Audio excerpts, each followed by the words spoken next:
Let's get into it. Let's get started. Come on, get started. Come on, get started. All right. Welcome. As you might notice, there's a few slight changes and a lot you're not going to actually see. But fun. How's everyone doing? Look what I got. Oh, look at that. That's so cool. Anyway, sorry. I know. I was so excited. I skipped the entire intro. Good morning, good evening, good afternoon, whatever time you might be watching this. My name is Josh and welcome to the channel. It is November 14th, 2022, and yeah, welcome to the show.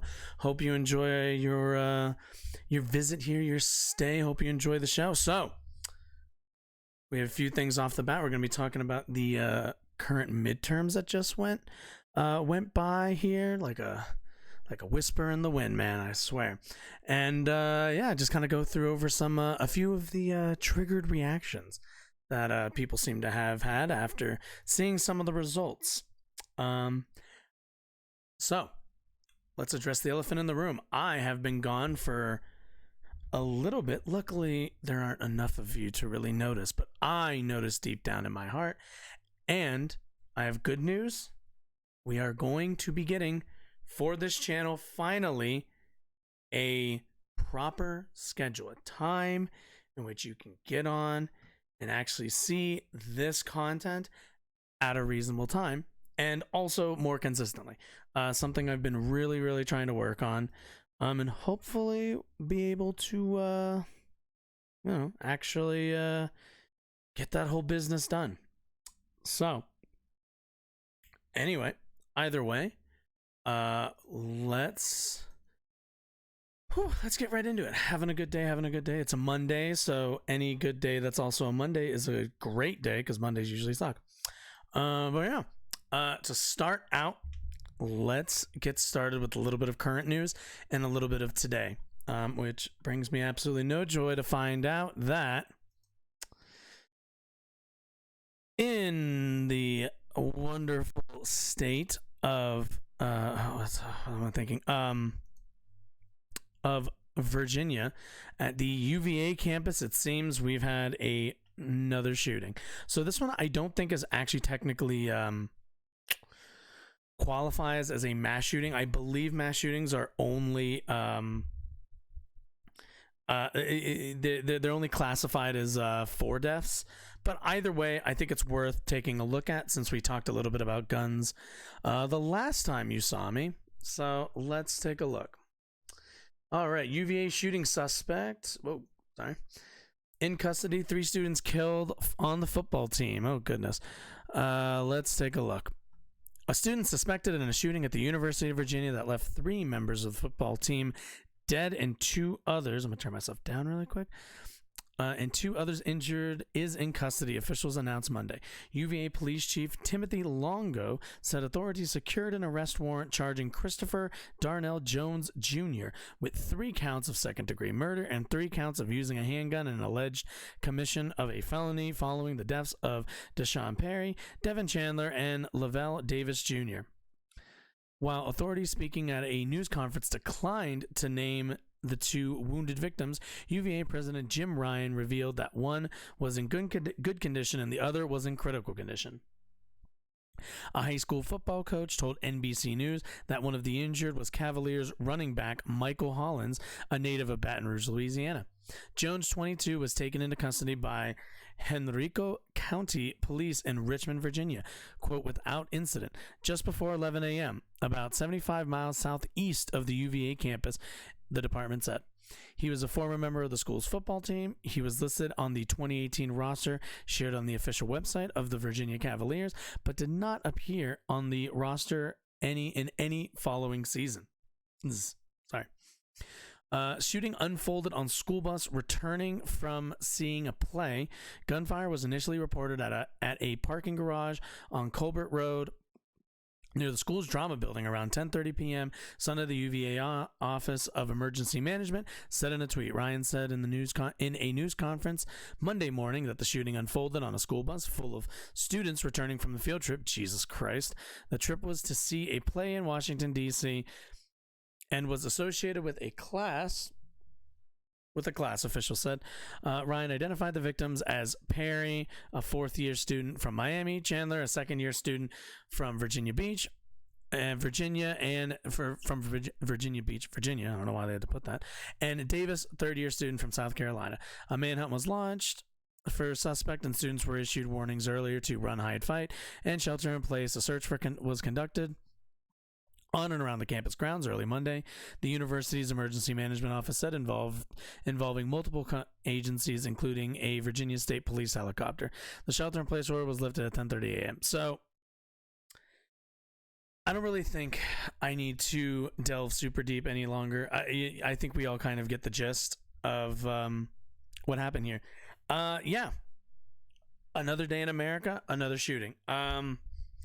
And I know that might kind of seem as a reductionist kind of take from this incident, but we have to really, again, and I've said this before, I am probably one of the, in terms of, at least of leftists, I'm probably one of the more, I wouldn't say pro-gun, but I'm not as anti-gun as a lot of other people on this platform are going to be, and a lot of other people doing leftist commentary.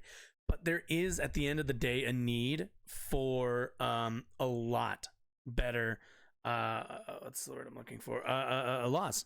At the end of the day, we should be looking for better laws. We need better gun control in this country.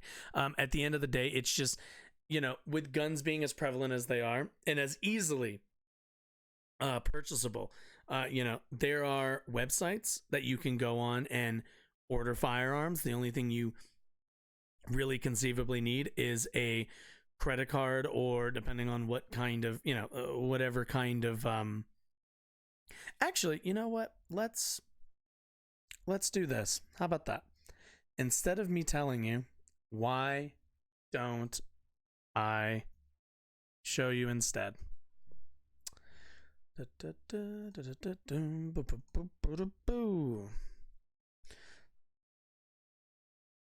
All right. If you've never heard of this website, I guess you're gonna learn today. So let's kind of go through the steps a little bit here. All right. No, you don't need my cookies. Sorry.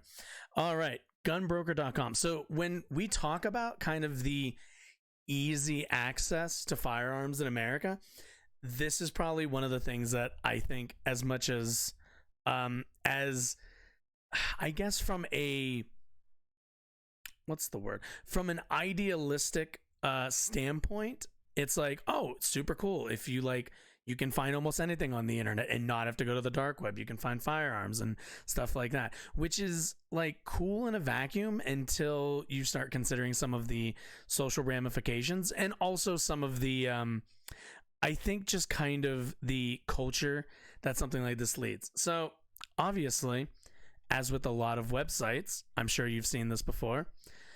Thanks for your interest. You need to be over 18. Are you at least 18? And that's it. That's it. I'm literally into the site. Ammo, like any kind of ammo you want. Glocks, fucking, what is this? MPXs, some Winchester, some more different type of ammo, some old ass Colt for like $2,795. Jesus, not really a 1911 guy, but yeah. So this is the eBay. At least in my mind, when it comes to firearms. So to purchase like anything, here, we'll do like an easy one. Just do a basic Glock 19.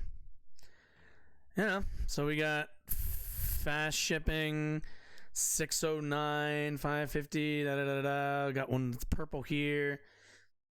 We got a cringy America with a compensator one. So this is the sort of thing that I think makes us as Americans unique, in that we have such a market for firearms that this is how easily they're gotten by our citizens.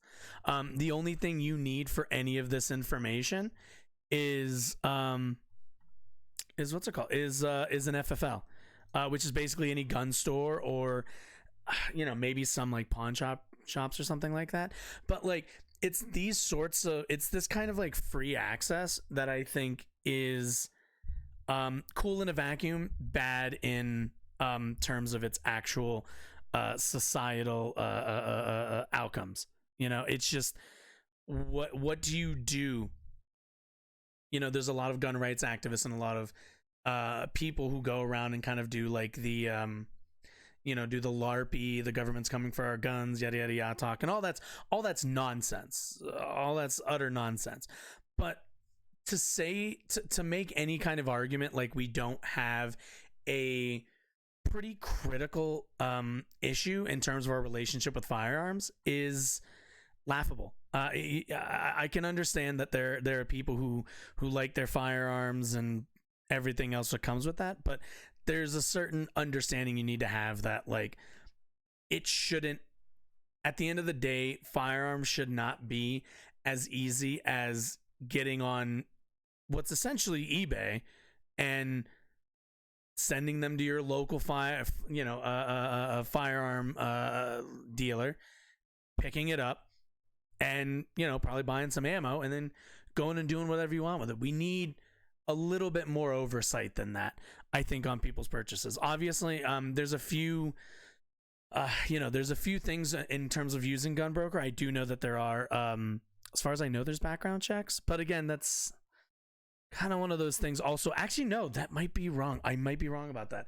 I think the background checks are mostly done by the FFLs, which, again, not that background checks aren't useful, but at the end of the day, they're not checking for a lot of like the red flag stuff that I think got passed in I believe it's New York, but I could be wrong about which state passed red flag laws. Or no, I think they got taken out possibly. But either way, I think red flag laws are perfectly reasonable in at least the very least polite society, and the that kind of free access is just I think a bit too far. But yeah, when it's that easy to get a hold of these firearms, it makes these sorts of occurrences, these kind of shootings and massacres and stuff like that, where a lot of them aren't planned. Not a lot of these are planned. I know, when people think of mass shootings, they tend to kind of think about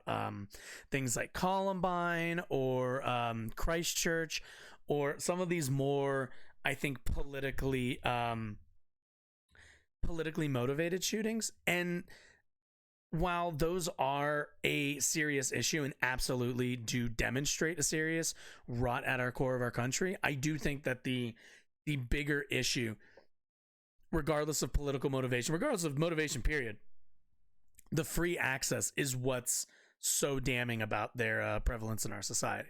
But either way, let's get a move on, shall we? Oh my goodness, my map changed. I'll just reload the page.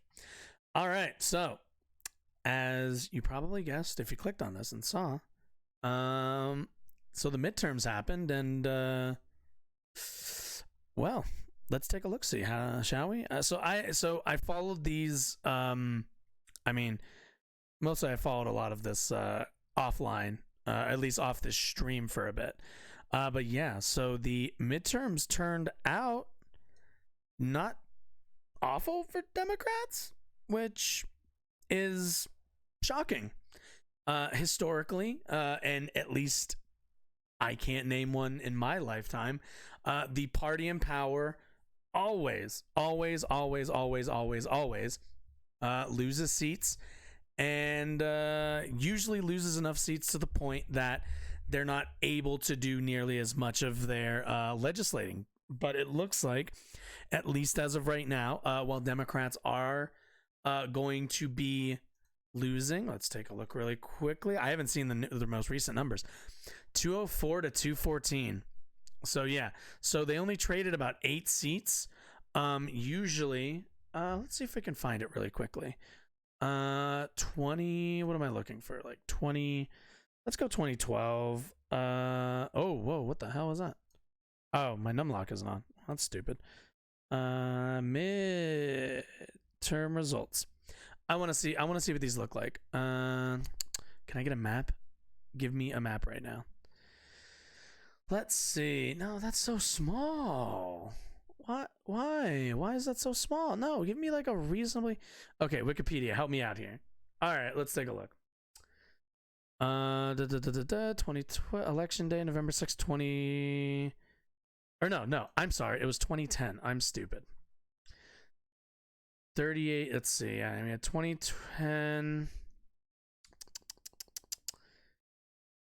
Yeah, Republicans +6 overall. Oh, what the hell? Oh, this is Senate. I'm stupid. Let's. I wanted to look at the House. Republicans up 20 or not 20, 63. Let's see if I will zoom in for you guys a bit. 63. So understand, like, you know, what we're looking at is in the single digits compared to the last time a Democrat was in power during a midterm election. And yeah, obviously this isn't, I could go back to Obama, but I think 2010 is a much more accurate weight here. Yeah, gubernatorial up 6, and then let's see, in the Senate up 6 as well. So you know, in 6 in the Senate will absolutely swing the Senate and absolutely change control. Afterwards, I think they pretty much held all levers of power for a while, and kind of, you know, and did their thing. In terms of like, what is it Mitch McConnell said? Our goal is to stop every possible action thing, whatever, that this president wants to do. So that, I mean, that was their goal. This is what they were able to pull off. This time, not quite as successful. You know, only picking up about 8 seats in the Senate or in the House, and losing 1 in the Senate, which is quite frankly shocking. Rather shocking to think that in an off-year election, in a midterm, with a... While I tend to think Biden probably has like this weird soft support from normies and from people who couldn't help but pay attention to politics during the Trump years, you know, at the end of the day, Biden's not incredibly... Let's take a look really quickly, because I'm now curious what his poll numbers are. Biden approval rating. Let's take a look. 538, sure. I like 538. What do we got? Oh, okay. Approve, disapprove. Show me like the 6th.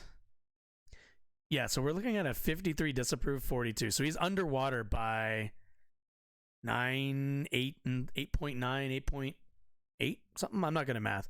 But either way, Biden not above water, underwater in terms of popularity. And still, Democrats ended up holding it. So the real question that everyone has been asking in terms of doing this is it mortuary? Is it no, a mortician is the person, a mortuary is the place. Fuck, what's the word for like when you do the post, what the hell is it called? Postmortem. The postmortem for this election is going to be pretty has been pretty aggressive, especially towards Trump, but is also going to be wildly interesting for the midterm. So that I cannot wait for. So let's take a look. See. All right, let's take a look at this. So this is CNN. Yeah. Oh, right. This is from in Arizona. I forget this dude's name off the top of my head, but I know he's been a pollster for a while. So yeah, let's just take a look. Weekend to protest and cast doubt on the legitimacy of the electoral process there. Why? Because their candidate is losing. I believe at this point we need to just have a new election at this point, and we need to do paper ballots, and we need to do it all in one day. Why would we have a new election? We can't like and act like after this counting that we won't have tainted results either way. But democracy is not a static thing as we know it lives. Yes, the classic Carrie Lake voter, if she's winning, Wonderful election, went amazing. It's taking a bit, and she hasn't won. Nope. We need a re-roll. How do I hit the reverse Uno button? Let's restart this whole thing as usual. Shouldn't be shocked. Nobody should be shocked by any of this. And it breathes and must constantly be defended against those who would destroy it. We're still a young country, and make no mistake about it, on November 8th, millions of Americans went to the polls, and they did exactly that. A lot of folks got it wrong. So how did the pundits and the poll watchers get this election so wrong? One of them, you see right here, is Mr. Frank Luntz, and he tweeted out on election day, he said, so this dude, I have seen this dude pretty consistently throughout, I think, like I feel like he kind of came a little bit more into the forefront of the public eye during the Trump elections, during the Trump election, just because, like, you know, he's a Republican pollster, although he has a pretty good track record. But yeah, I mean, everyone was saying, a lot of people were saying, red wave, red wave, red wave, red wave, red wave, red wave, red wave. God, I can't say that quickly at all. But as we've kind of seen, it was, a red splash. At the very most, it was a red splash. And a lot of that comes down to the media treating a lot of very lean, heavy Republican pollsters as weighting them as equal in their analyses as ones that are much more neutral and much more, I think, fair polls. So part of this is just the conspiracist in my mind believes that it's probably more likely that a lot of these, I mean, let's be honest, close elections and, like, you know, the possibility of a red wave of this, like, huge swath of support for one side or the other, it's good television. It's very good television. In fact, that's kind of how we got Trump as a president, just because how much the media decided to kind of push him to the forefront and constantly cover the guy. So it's one of those cases where a bit of that red wave absolutely was a media creation, but a part of it was also, if I'm being honest, like, if you asked anybody on the street, I think most people would say best money goes towards Republicans pulling it off and doing well. Momentum, I think, felt like it was on their side. And that's also the thing. We saw Gen Z kind of come through. Shouts out to any Gen Zers out there. So the young vote came through, and Republicans are going to have to figure out how to deal with that at the end of the day, which we're going to look at here in a bit. But let's get back to Frank. Let's let him do a little bit of talking, shall we? This is what he said. He said, when the dust settles from the 2022 midterms, the GOP will have between 233 and 240 House seats, outdoing their total from 1994. Republicans will also take control of the Senate. So let's bring in now the pollster and communication strategist, the man behind that tweet, and Mr. Frank Luntz. Good morning. And I've acknowledged it on tweets since then.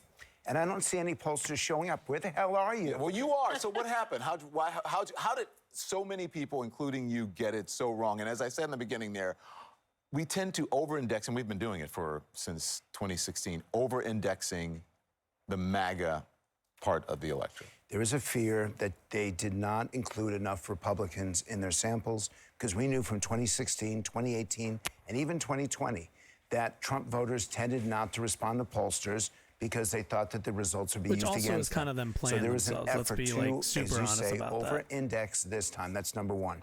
Number two is that people came to the polls and they finally decided enough is enough. About 8-9% of the public changes, they come in undecided and they have to decide what they're going to. I get that this guy does this kind of research, and, you know, and I'll be honest, I feel like that just feels like complete horseshit. You know, I always feel like in every single goddamn election, I have to hear about some portion of the electorate is sick of this, is sick of that, is tired of this, is tired of that. I'll be honest, I don't really know. I feel like that's something that we, or at least I feel like pollsters kind of put out there as their explanation, or what they think, their psychic reason to why people didn't vote the way they had initially expected them to. But I can't see it. People do like no, they're sick of this, oh, they're sick of that. But most of the time you hear that from political operatives who, quite frankly, are building a narrative around, making sure that people are upset about this or upset about that. So I'm a bit skeptical on that one. I'll admit I am skeptical of that one. To do at that moment, and they come in potentially wanting to vote one way and they end up voting the other. The thing that the Republicans, what do you mean by that? Where they come in and they think I'm going to vote Republican, and then they go and they have to decide, do they actually pull the ballot or do they want to make a statement by voting Democrat?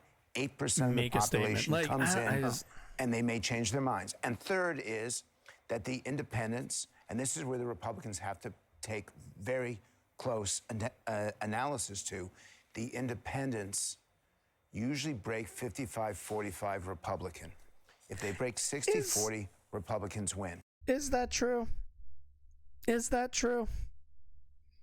I've heard, so this is the thing. I've heard, again, this is another thing where, we have to remember Frank Lutz is at the end of the day a Republican pollster, so we need to keep that in mind. But I have heard, and you all have probably heard it there before too as well, I've heard my entire life, America, we're a center-right country, we're a center-right country, we're a center-right country, we're a center-right country. Don't you know we're a center-right country? People don't really care about any of this stuff. We're a center-right country. No, I'm sorry. We're not a center-right country. And I know there are going to be people who want to bring out polls, want to bring out all this nonsense, but look, when you poll Americans on specific issues, meaning decouple them from parties, and this is the one thing people do get correct. People don't like our two-party system, and people don't like both the parties. That much is clear, that much is evident. But when you poll most Americans, when you poll Americans in general, what you will find is that overall in their policy prescriptions, they are center-left, not center-right. Center-right, I could believe maybe back in the 80s, probably in the early 90s when I was born. But if we're talking post 9/11, I would argue that the country moved wildly to the left after that experience of not only 9/11, but the lie that was put upon us by that administration. So that's just my take. I don't have like some kind of deep evidence on that one. Obviously there's, again, polling on individual cases, but I know there are people who do all the nonsense research and stuff, which is fine. But if you're asking me, from everything that I've seen, all the evidence points to we're center left, not center right. Like this is dogma believing that we're some center right country. It's something people like to say. I don't think it's true whatsoever. In this case, they broke 50-50. That's a real problem for the GOP. It's a major drop. And one more. Yeah. Republicans actually got 5 million more votes for the House. I just want to say CFC 5 million. So why don't the results show themselves in the congressional races? The answer. That's stand for something. Either way, there are people who are center right. I just don't think the GOP. I don't think that's most people. I just don't. Than anybody realized, and you could not know this until election day. On a bigger, larger scale, what happened here in New York? You brought up independence, right? And one of the splits I saw was 49-47. You said 50-50. Sorry, my jaw kills me. I have like the Wall Street TMJ. Journal editorial board this morning writes, the message couldn't be clearer. Independent voters in swing states may be unhappy with the direction of the country, but they didn't trust the GOP enough to give them power. They go on to say that party will have to adjust its policy on abortion and its message for 2024. You can never ask people to adjust their policies based on elections. Sometimes principles are more important. And you have to be able to convince the American people that even if they disagree with you on that principle. Also, CFC, I want to make the point that when you're asking people to identify whether they are left or right leaning, most of the time that is coming from a personal political alignment, I'm not making the argument that like people identify whatever party or whatever alignment that they want.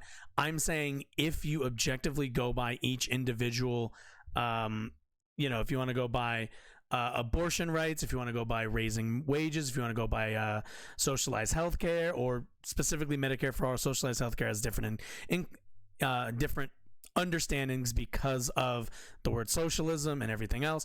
If you look at actual policy, people generally will say that they support left-leaning policies. It's the same reason, in fact, it's the same reason why there are people that you'll see Trump supporters who were fully in support and wanted Donald Trump to create some kind of healthcare solution, some kind of government-run option.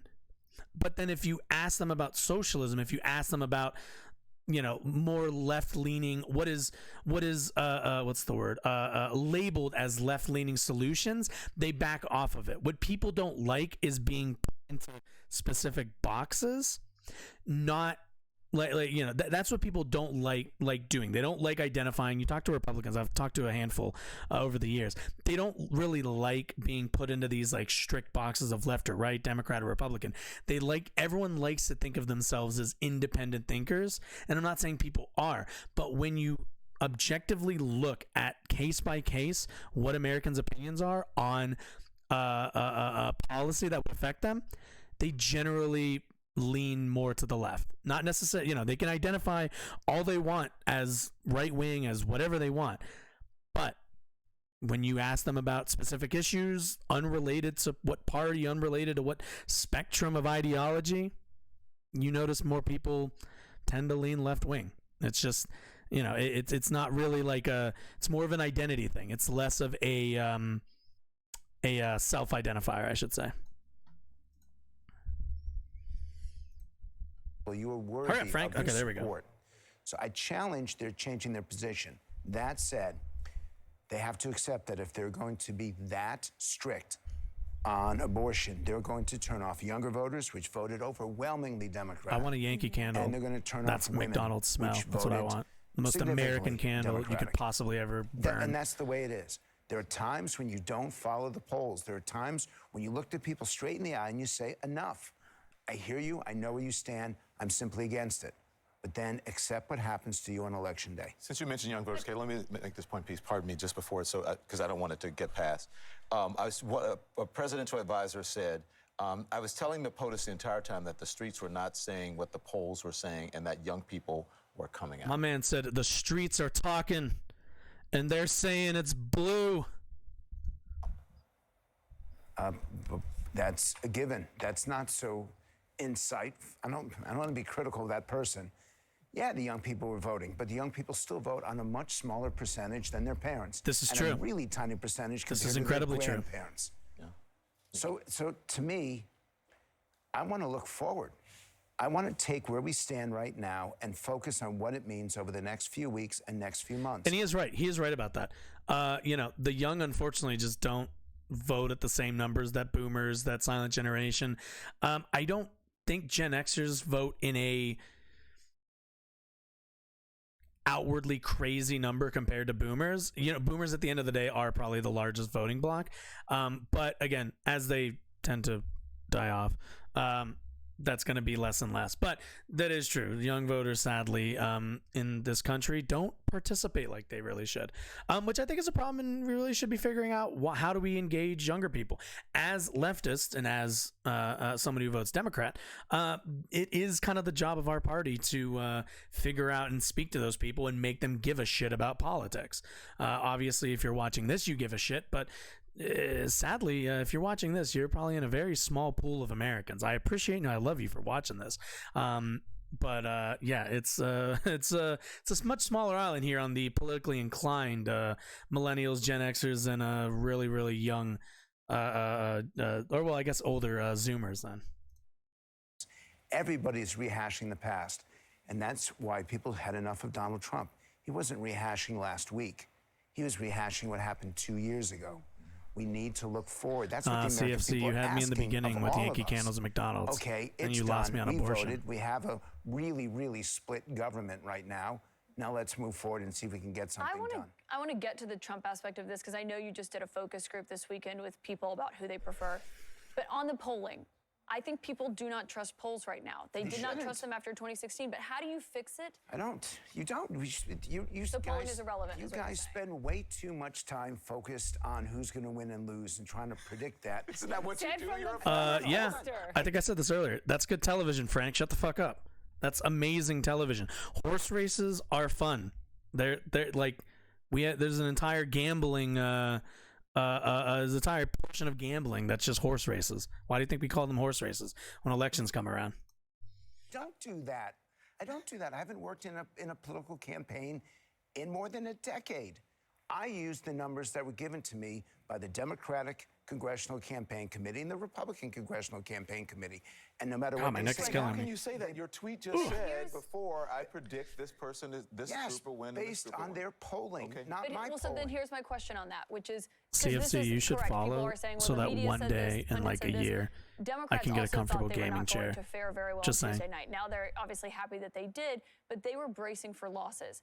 How did their pollsters fix this? Is there any point in polling essentially anymore if you can't get it right? What a great lesson to the Very media. good question. Stop focusing on the who's up and who's down and start trying to understand why.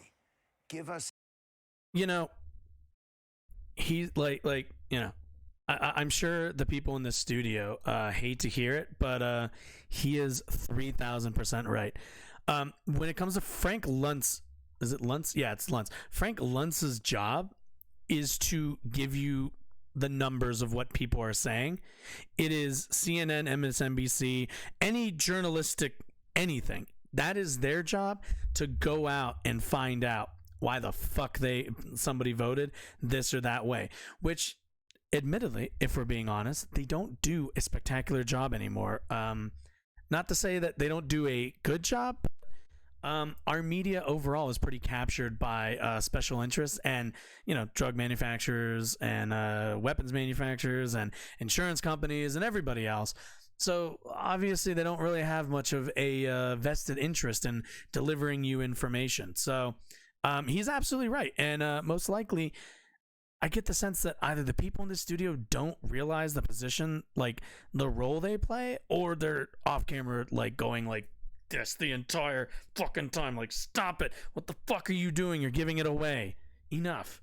Shut up, Frank. insight, give us information that we can use. People watch this show because they're more informed by giving you. I scratch my head with these 15 or headphones. 30 There we go. minutes. They watch because they really care about what's going on and they want to stay up to date on all the events that are important. They're not asking you to project the future. They want to fully and completely understand the present. Where is this supposed to be? So Seattle? Let's go back to That using background? polling for what it was meant to do. Insight, information, knowledge, and if you're lucky, wisdom. But you got to show that.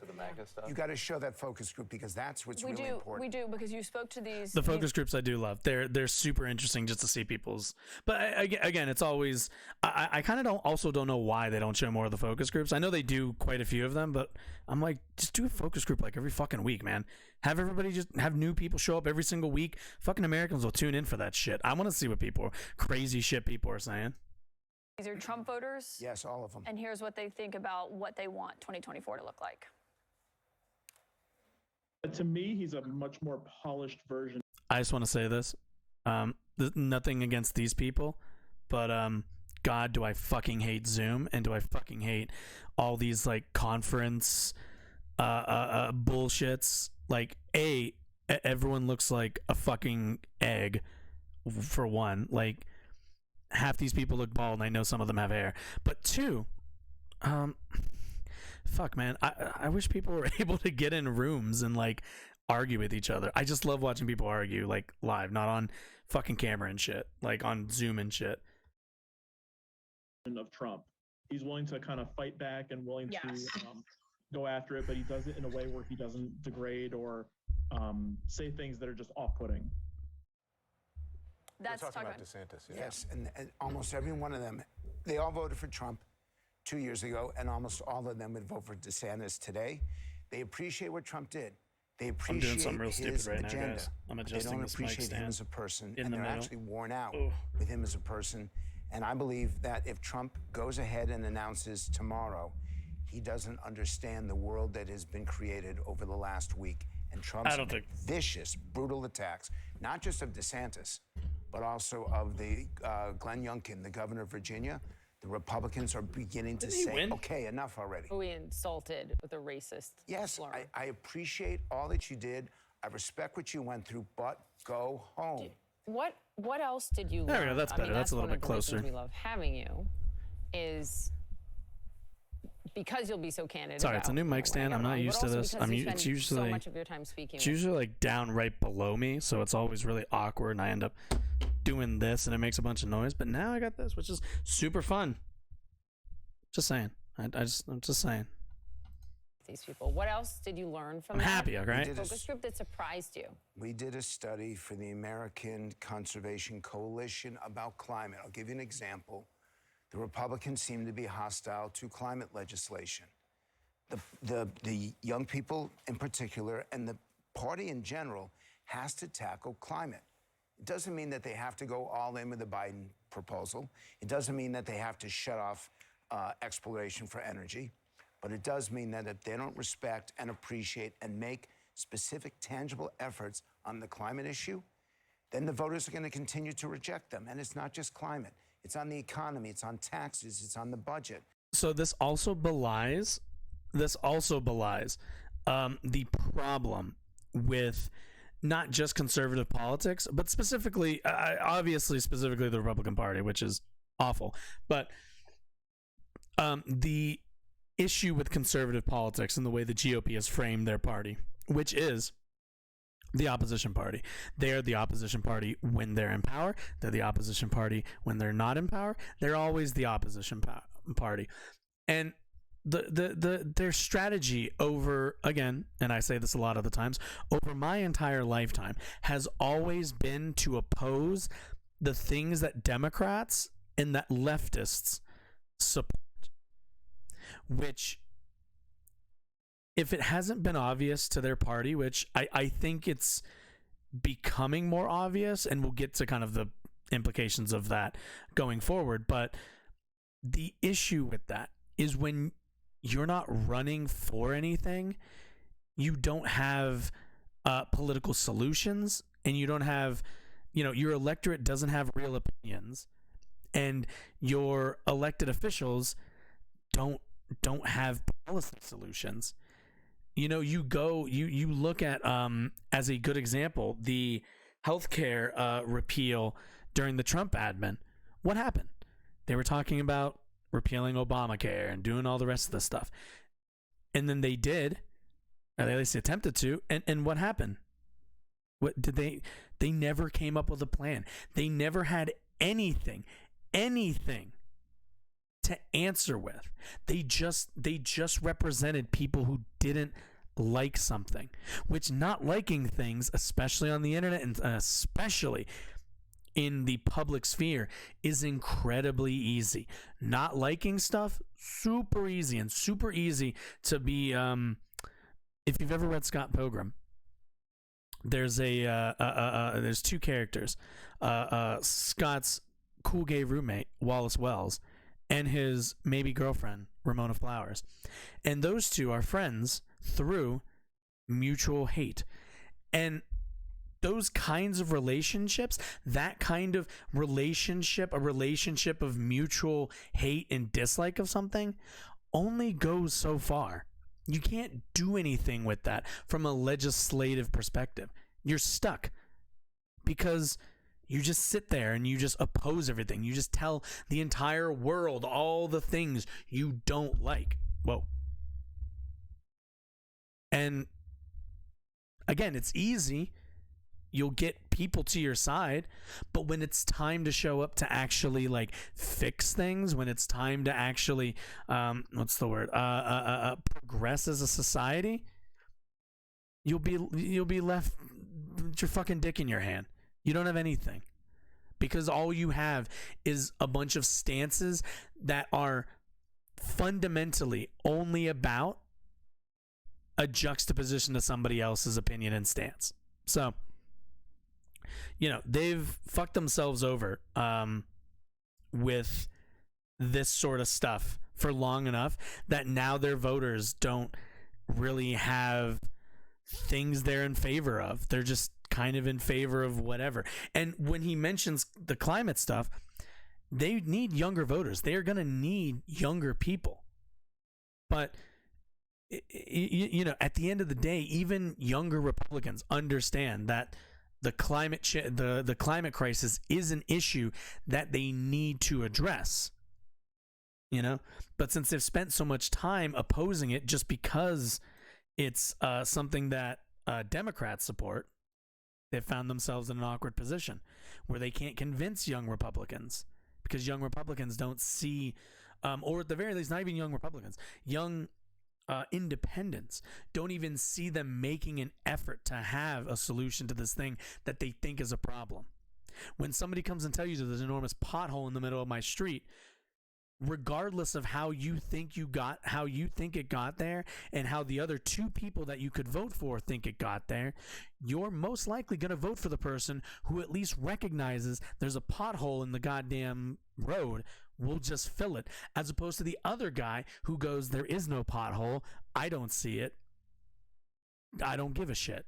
So they need to figure something out. They need to have some kind of answer, which I don't think their answer is going to be super positive. But again, from a political standpoint, they need an answer.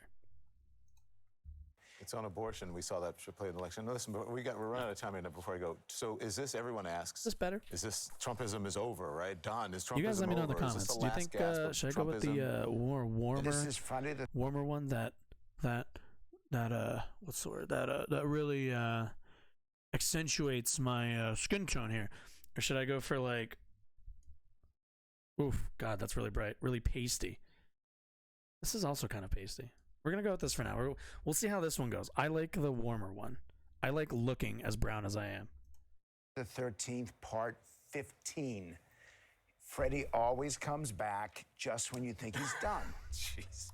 So, also, didn't we just say we shouldn't? We just get like a fucking reference to. Wait to see what the voters. We just get a reference to Friday the 13th. That's amazing. If you look at the donors that are running, you see, that's who we need to vote for. Is Jason Voorhees. Trump-supported right-wing media, the Murdoch media, who are moving away from Trump. I think that's a fair question. Is it, are people just over it?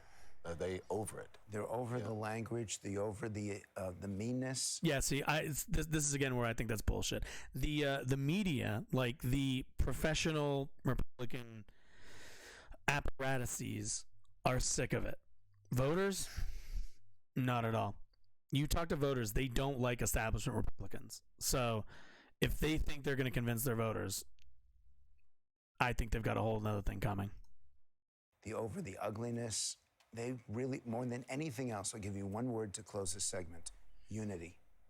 That is what they're looking for right now. And the more that we can help them achieve that, the better good we are doing. But again, we'll see. So, yeah, I mean, we're going to have Trump allegedly is going to be announcing tomorrow his candidacy. And we're going to be getting the primaries started up here pretty soon. But yeah, they're going to have to go to war. And right now, the prevailing, what's the word? The prevailing hypothesis here is it's going to be Trump DeSantis, even though, well, you have to remember, Trump is ready to fucking crush DeSantis. He is ready to crush him in the palm of his hands.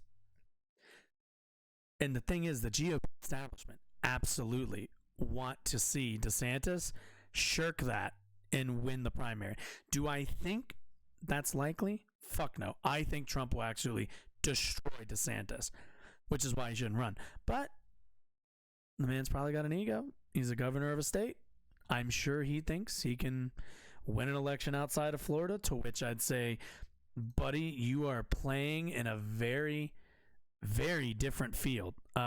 Florida politics, very different from the rest of the country. A lot older, at least in my opinion, a lot easier to run in for somebody like DeSantis. I don't think a national campaign for him is going to be super positive. I think Trump, at the end of the day, has those voters on lock. He's got like a solid 30% that I think won't move no matter what. No matter what, he's got a built-in 30% floor. Whereas, he's only got to pick up 20% more of the party, and that's it. Ronnie Boy has to pick up all 51%. So, that's going to be the next battle, is going to be Trump DeSantis, but I don't see that going well whatsoever at all, especially for DeSantis. That's good luck. That's pretty fucking stupid, quite frankly. But he might go for it. Who knows? He might go for it. But speaking of which, we're going to take a look at somebody who does have quite a few opinions on where the party's going. Look who it is, folks. It's my cousin. It's my cousin Ben. All right, Benny boy, let's hear it. Let's hear it. Republicans are going to have to figure out exactly who takes over the ship. Good gravy. Right now, there are a lot of questions about leadership in the Republican Party. That is true in the Senate. It is true in the House. It is true at the presidential level. There we go. So in the Senate, there are some rather large voices who are saying that Mitch McConnell, his position as Senate Minority Leader, should be up for question. Now, I think you can actually have a lot of questions about Mitch McConnell's handling of the Majority Leader position. The truth is that as a Minority Leader, he's been pretty good. As a Minority Leader, Mitch McConnell's job is to obstruct the worst aspect of the Biden agenda. And Mitch McConnell has done as much of that as he can in a filibuster-proof way. Right? He's attempted to stop Joe Biden's most excessive spending items. He can't do that with This really isn't all that much, let's be honest. Most of it was pretty mild. Reconciliation. If anything, Biden caved to Republicans and conservative Democrats. He wasn't even, which granted, he's Biden is not a leftist at the end of the day, so he's not exactly a guy who's after my own heart. But for example, Mitch McConnell is the guy who obstructed the nomination of Merrick Garland to the Supreme Court under Barack Obama. Fucking monstrous. Let's remember, this is also the thing that Ben is arguing as a good thing, because Mitch McConnell is, at the end of the day, it is, and let's be clear, it is psychotic. These guys are psychotic for thinking, for even asserting that Mitch McConnell has been a bad leader to the Republicans in the Senate. Let's be clear, I fucking hate the guy, but he has been an excellent leader in terms of getting done what conservatives have always wanted to get done.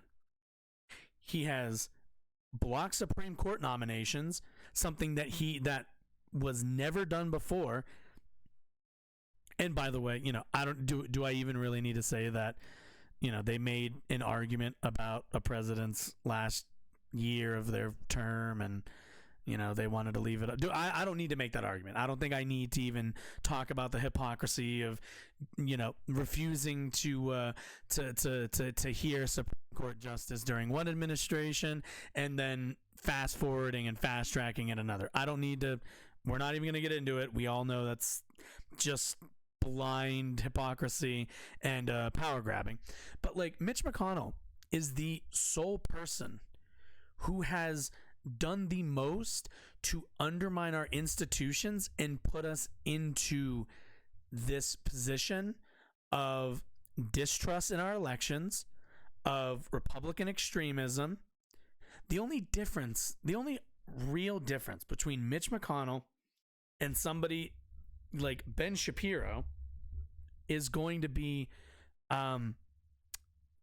honestly, his openness. Mitch McConnell hides behind procedure. He hides behind technicalities. He hides behind what is it? What am I thinking? He hides behind, not procedure. I said procedure. He hides behind this conservative deference to not only historical precedent, but to good politic, to positive, positive activism as an elected official, and he's not. He's as fascist as all the rest of them. At the end of the day, his goal is to weaken the American government to the point in which it doesn't function well enough, and that then more things can be privatized.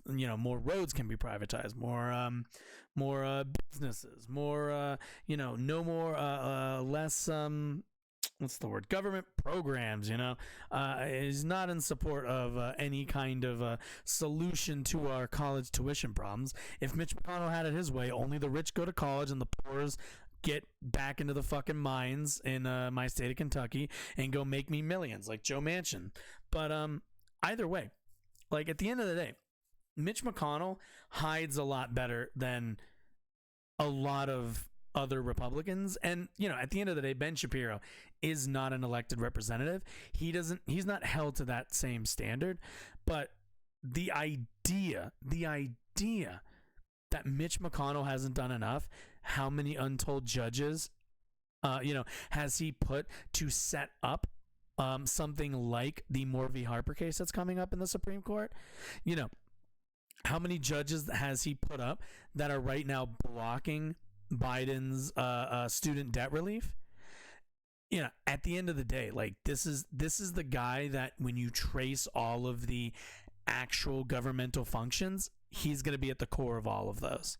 So while Ben here does his whole spiel of rhetoric on YouTube, unfortunately, I gotta say, like, as much damage as Ben Shapiro does, Mitch McConnell, wildly more effective and wildly more quiet about it.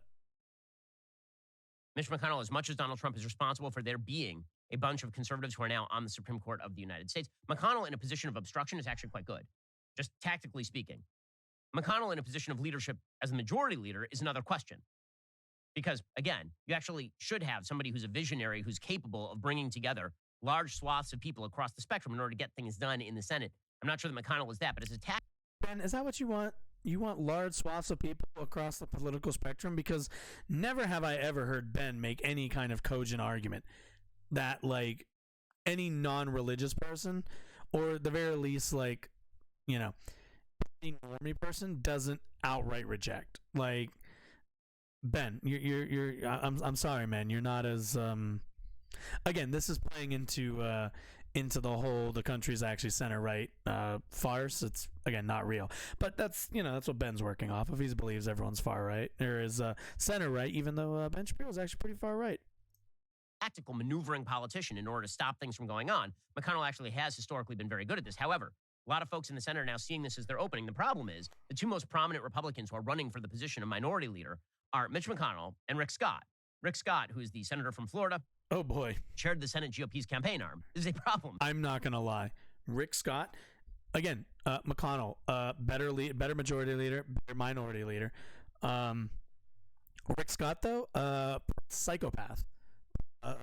Probable psychopath, and absolutely will probably get, like, almost nothing done except for some bullshit, what's the word I'm looking for?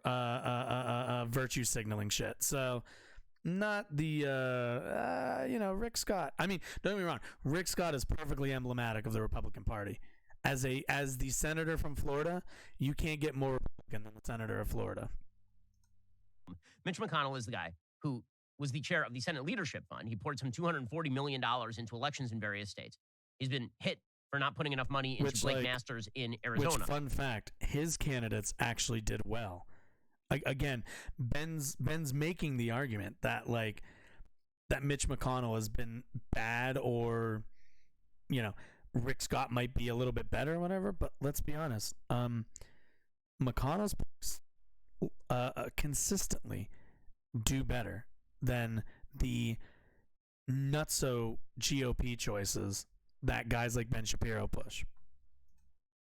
He did, however, put a ton of money into Nevada, which was lost. He put a ton of money into Pennsylvania, which was lost.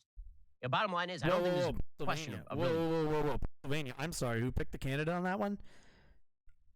This, again, like, I don't like Mitch McConnell, but I'm not gonna bullshit. He's a good politician. He is good at politics, especially especially what's the word?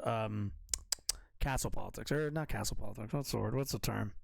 I don't know the term, but especially politics of people who've been in power. Legacy politics, maybe. I don't know. Spending money so much as it was bad candidate selection. Rick Scott, who's the head of the Senate spending fund, essentially, he was the person who was allocating money from the Senate funding campaigns. He also did extraordinarily poorly. So the top candidates at the top of the Senate for the Republicans are nothing to write home about. Yep, that's just a lie. Apparently, they're going to have a Senate fight anyway. Now, that is likely to roll out a little bit this week. My guess is that McConnell keeps control. A lot of folks, ranging from Marco Rubio to Ted Cruz to Mike Lee, they've suggested that at the very least, the Senate election in Georgia should happen before there's some sort of vote on the Senate leadership, which makes some sense. I mean, you want the senator from Georgia, if it's Herschel Walker, to have a vote on that particular matter. Yeah, McConnell. With that said, McConnell's not even in favor of Herschel Walker. Like, McConnell is not Herschel Walker. Herschel Walker is a dog shit candidate. But that's who Trump ended up picking, and I'm sure Rick Scott sent a bunch of money there. But that wasn't, I can almost guarantee you, that's not McConnell's pick. So I think that the leadership at the top of the Senate is going to be. Because you got to remember, McConnell fucking hates Trump. I don't. Trump's too open. He's just too open. He gives the game away. Basically, the fight against McConnell for a lot of people has turned into a proxy fight in favor of Trump. One of the things that's happening here is, who do we blame for what just happened in the Senate? A lot of people are looking at candidate quality and the fact that Donald Trump spent almost $0. You should also, I don't think I need to point this out, Ben, but as one of the eminent political hubs for conservatism, I think it's hilarious that nobody ever mentions your guys' lack of any kind of message. Because remember, this guy Ben Shapiro has Matt Walsh on his network, somebody who decided to push and center the trans issues, recenter LGBT politics in the negative for conservatives again. Good job there. So if you want to talk about like what the Republican problem was in this election cycle, it was rather simple. They don't have a message. They've been talking about CRT, Mr. Potato Head, Dr. Seuss, and trans bathrooms for the last year and a half, and this is what they got for it, because it's not important to people. Because people, fun fact, aren't really that grossed out by trans people, mainly because there's probably a few people that like know a trans person are like, they're fine, they're just another person like everybody else. But since a lot of the guys pushing the red wave and a lot of the guys pushing the strength of the Republican Party in this midterm and how dark Brandon was going down, these are the same guys. These are the guys who would push Carrie Lake. These are the guys who push what is her name? She ran against like AOC in New York.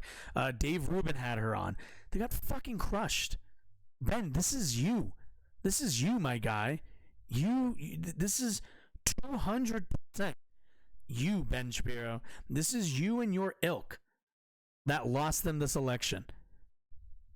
They're on the, at the end of the day, whenever Ben or any of them say Trump did poorly, that's their side. They're on the Trump side of the GOP.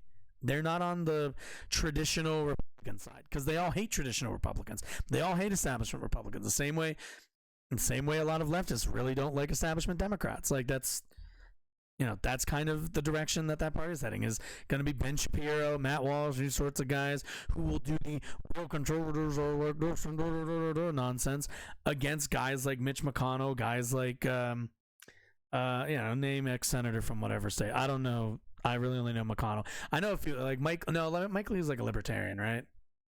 Pretty sure. But yeah, like when Ben and all them talk about like Trump's losses and Trump's lack of good candidates, understand that they're criticizing their own part of their own side of the party, their own side of the schism. On the candidates that he chose, and then many of the candidates that he chose, that the candidates who are the most Trumpy, did very poorly last week. And a lot of people who are anti-Trump are siding with McConnell. And my question is, so why not both? Right? Maybe everybody is bad at their jobs. McConnell's Yeah, see, again, Ben's trying to fence it here, but dude, you're on the Trump side. Just accept that one.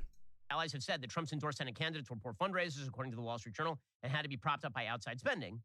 Trump himself was blaming McConnell, saying that he spent money in the wrong places, which again is sort of a weird critique from Trump, who spent almost no money on the candidates that he helped select. Yeah, because Trump doesn't give a shit about his candidates. Trump only cares about his candidates when they win and isn't going to help them. Like, he has zero fucking interest in helping his candidates. Like, you couldn't convince Trump to give a shit about his own candidates because he only cares about himself. Republican strategist who previously served as chief of Isn't staff that a true conservative? pointed a finger at Rick Scott, who ran the National Republican Senatorial Committee, accusing him of making errors in strategy, fundraising, and of failing to communicate with colleagues, because Scott had rolled out, for example, before the Senate elections, a plan in which he talked about how every spending bill would have to be sunsetted after 5 years, including Medicare and Social Security. Democrats picked up on that. They also picked up on the fact that he had suggested, I think in principle correctly, that everybody in the United States should have to pay some income tax so you have some skin in the game. That's not a horrible idea. It just is not one that's going to play well electorally. Scott said that McConnell failed to lay out for voters a coherent plan for how Republicans would govern if they had the majority. Scott said, the leadership in the Republican Senate says, no, you cannot have a plan. We're just going to run against how bad the Democrats are. And actually, they then cave in to the Democrats. Meanwhile, Stephen Miller, who's an advisor to former President Trump, he says the Republican brand set by Mitch McConnell on down is not exciting, is not persuasive, is not convincing to voters. Okay, well, actually, again, the reality here is that it's not that the Senate lacked an agenda. Senators always lack an agenda. And what exactly is the Senate agenda for the Democrats right now? There's a big argument going on between, say, the Elizabeth Warren crowd and the Kirsten Sinema crowd. Those are not the same crowd. Senators all want to run for president is one of the rules of the Senate. And so the idea that you're going to have a unified sort of message coming out of the Senate, it would be great to have that, right? I would love to see that in a Senate majority leader, but it's very unlikely you're going to get it. The real problem, again, for the Republicans was the candidates lost, not that they didn't have a particularly unified agenda on what they were going to do if they regained control. The answer was obstruct Joe Biden's agenda was really the answer. Meanwhile, control of the House remains on knife edge as well. It is very likely Republicans will maintain control of the House at this point, but it's going to be extremely narrow. There are a couple of uncalled races that are left. It is predicted that Republicans are going to end up with either 219 or 220 seats. Yeah, I think we looked earlier. They're at like 214 right now. So they're going to end up with a very, very, very, very slim margin, which is also going to exacerbate kind of this, we might be here. We might be at that time in the America CU for GOP civil war. I feel like, if you watch the last Republican midterm, it was Trump versus everybody. It was Trump versus the world. But next time, oh boy, next time. That was more like, the Trump is Thanos and like all the little Republican dweebs that he knocked around the entire time. That right there is Infinity War. I know we're going backwards in the timeline of MCU movies. Don't worry about that. But my point is GOP civil war coming soon. Get ready for that. In the House of Representatives, which was a dramatic fail. They started off with 212 going into this year's election. Picking up 8 seats was not on anybody's radar. People were thinking 8 seats is fucking pathetic. Maybe 20, maybe 40. The idea of 8 seats, that is not a good number. And when you have a majority that's that narrow, there are Republicans in purple seats who can be peeled off, right? If you're an upstate New York Hudson Valley seat, so you also be peeled off to support there was also a strategy that I think a lot of people. I also want to talk about this really briefly. There was a strategy by Democrats to center more extreme right-wing candidates. And there was a lot of discourse, especially amongst the left, of how dangerous that strategy can be and how precarious you are pushing, like to the edge you're pushing some of these candidates. Because as Democrats kind of quietly and not so quietly in other races funded and kind of pushed certain candidates in the primary, more extreme ones, more of the Donald Trump wing, their hope was that come the general, when it would be a generic Democrat, normal basic normal Democrat, maybe some progressive stuff here, maybe not, versus like a fucking QAnon crazy MAGA type. They would hope, the hope was that they would end up picking up a win for that, because you end up differentiating you from your opponent. Now, I was not super in favor of this. I thought it was too risky after Trump finally leaving office. I think it was a bit too risky to go to that well. But in that, I was wrong, because they picked and they pushed these nutters, and I gotta say, it paid off. And it's not going to pay off every time, and it's certainly not a strategy you want to keep running, like any good strategy, but it was effective. And through that, Republicans had candidates that started out with damage, with baggage, which, it's racing a race with somebody who's got to untie their shoes first and put them back on again. So it worked. It worked. I know a lot of people don't like it here, but it worked. Democratic spending bills, maybe it makes for a very difficult, not particularly functional majority. Well, this has some effect on House Speaker nominee McCarthy, right? Kevin McCarthy, who's the House Minority Leader. He wants to be Speaker of the House. He's been stumping to be Speaker of the House for years. I spoke at a House Republican leadership conference a couple of years ago, and I said, if you guys somehow don't maintain majority in the House, you all deserve to be fired. Well, they narrowly avoided that, but not by much. And so McCarthy right now has the strongest base inside the Republican Congressional Caucus. With that said, it does take a majority straight up of the House to elect the Speaker. That's the way the Speaker gets elected. It's not as though a majority of Republicans then figure out who the Speaker is, and then that becomes the Speaker, the way that it sort of happens with the Prime Minister in Britain. That's not the way that it works here. The way that it works is that the Republican Party has to basically unify around one candidate and make that guy Speaker. And when you only have a majority of a couple of seats, all it takes is like 4 or 5 Republicans peeling off and saying, listen, I'm not supporting McCarthy under any circumstances, to prevent him from becoming Speaker of the House. Yeah. So basically, they're going to be in pretty much the same position that progressives found themselves in back in which race was that? Would have been like last year, the year before, so 2020. Yeah, 2020 for Pelosi's speakership race. I think it was 20. It might have been 21, but I'm pretty sure it was 20. But yeah, where you've got to get every single one of those Republicans to vote for you, because you can't afford to not. And it'll be interesting to see if they force the vote. I'm sure they won't, but it'll be interesting to see how McCarthy handles that, because he's going to have Marjorie Taylor Greene breathing down his back. He's going to have, I hate to say it, but probably Lauren Boebert also breathing down his back. So he's going to have, quite a few people kind of gunning for him and trying to take him out in terms of keeping his leadership role. So, I mean, we'll kind of see what comes of that.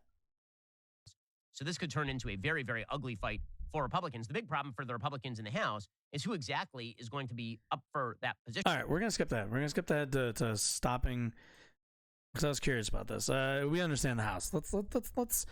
I want to hear about the left agenda. Way in New Hampshire. Meanwhile, Don Balda, who's closely tied to election 2020 and suggesting the election was not fair and all of this, he just gets creamed in New Hampshire. Put aside whatever you think. It's fucking murdered, yeah. Of the election 2020. Gets fucking two-aid. Whether you think it was fraudulent, whether you think it was stolen, that doesn't matter. The question here is whether that is a particularly compelling message to the American people if you wish to win back power and stop the left-wing agenda. Just from an efficacious point of view. Is this a smart thing or is this a stupid thing? Take a look at Nevada. Say Adam Laxalt, who didn't really run on election 2020, but was endorsed by President Trump because he had made intimations about how he was unhappy with election 2020. He loses in Nevada. Meanwhile, Sisolak, who's the Republican for governor in Nevada, wins. You can see this gap nearly everywhere. Yeah, again, whenever you have people who are more aligned with Trump in the midterms this year, they performed what's the word? Measures of magnitude worse than the Trump-backed candidates. Everywhere. The more closely you are tied with the election 2020 agenda, the more Joe Biden's message sort of resonated. The more you were seen as a person who couldn't be trusted with power. This was particularly true when it came to Secretary of State races all over the country. According to the New York Times, every person, they call them election deniers, but every person who suggested that Ben.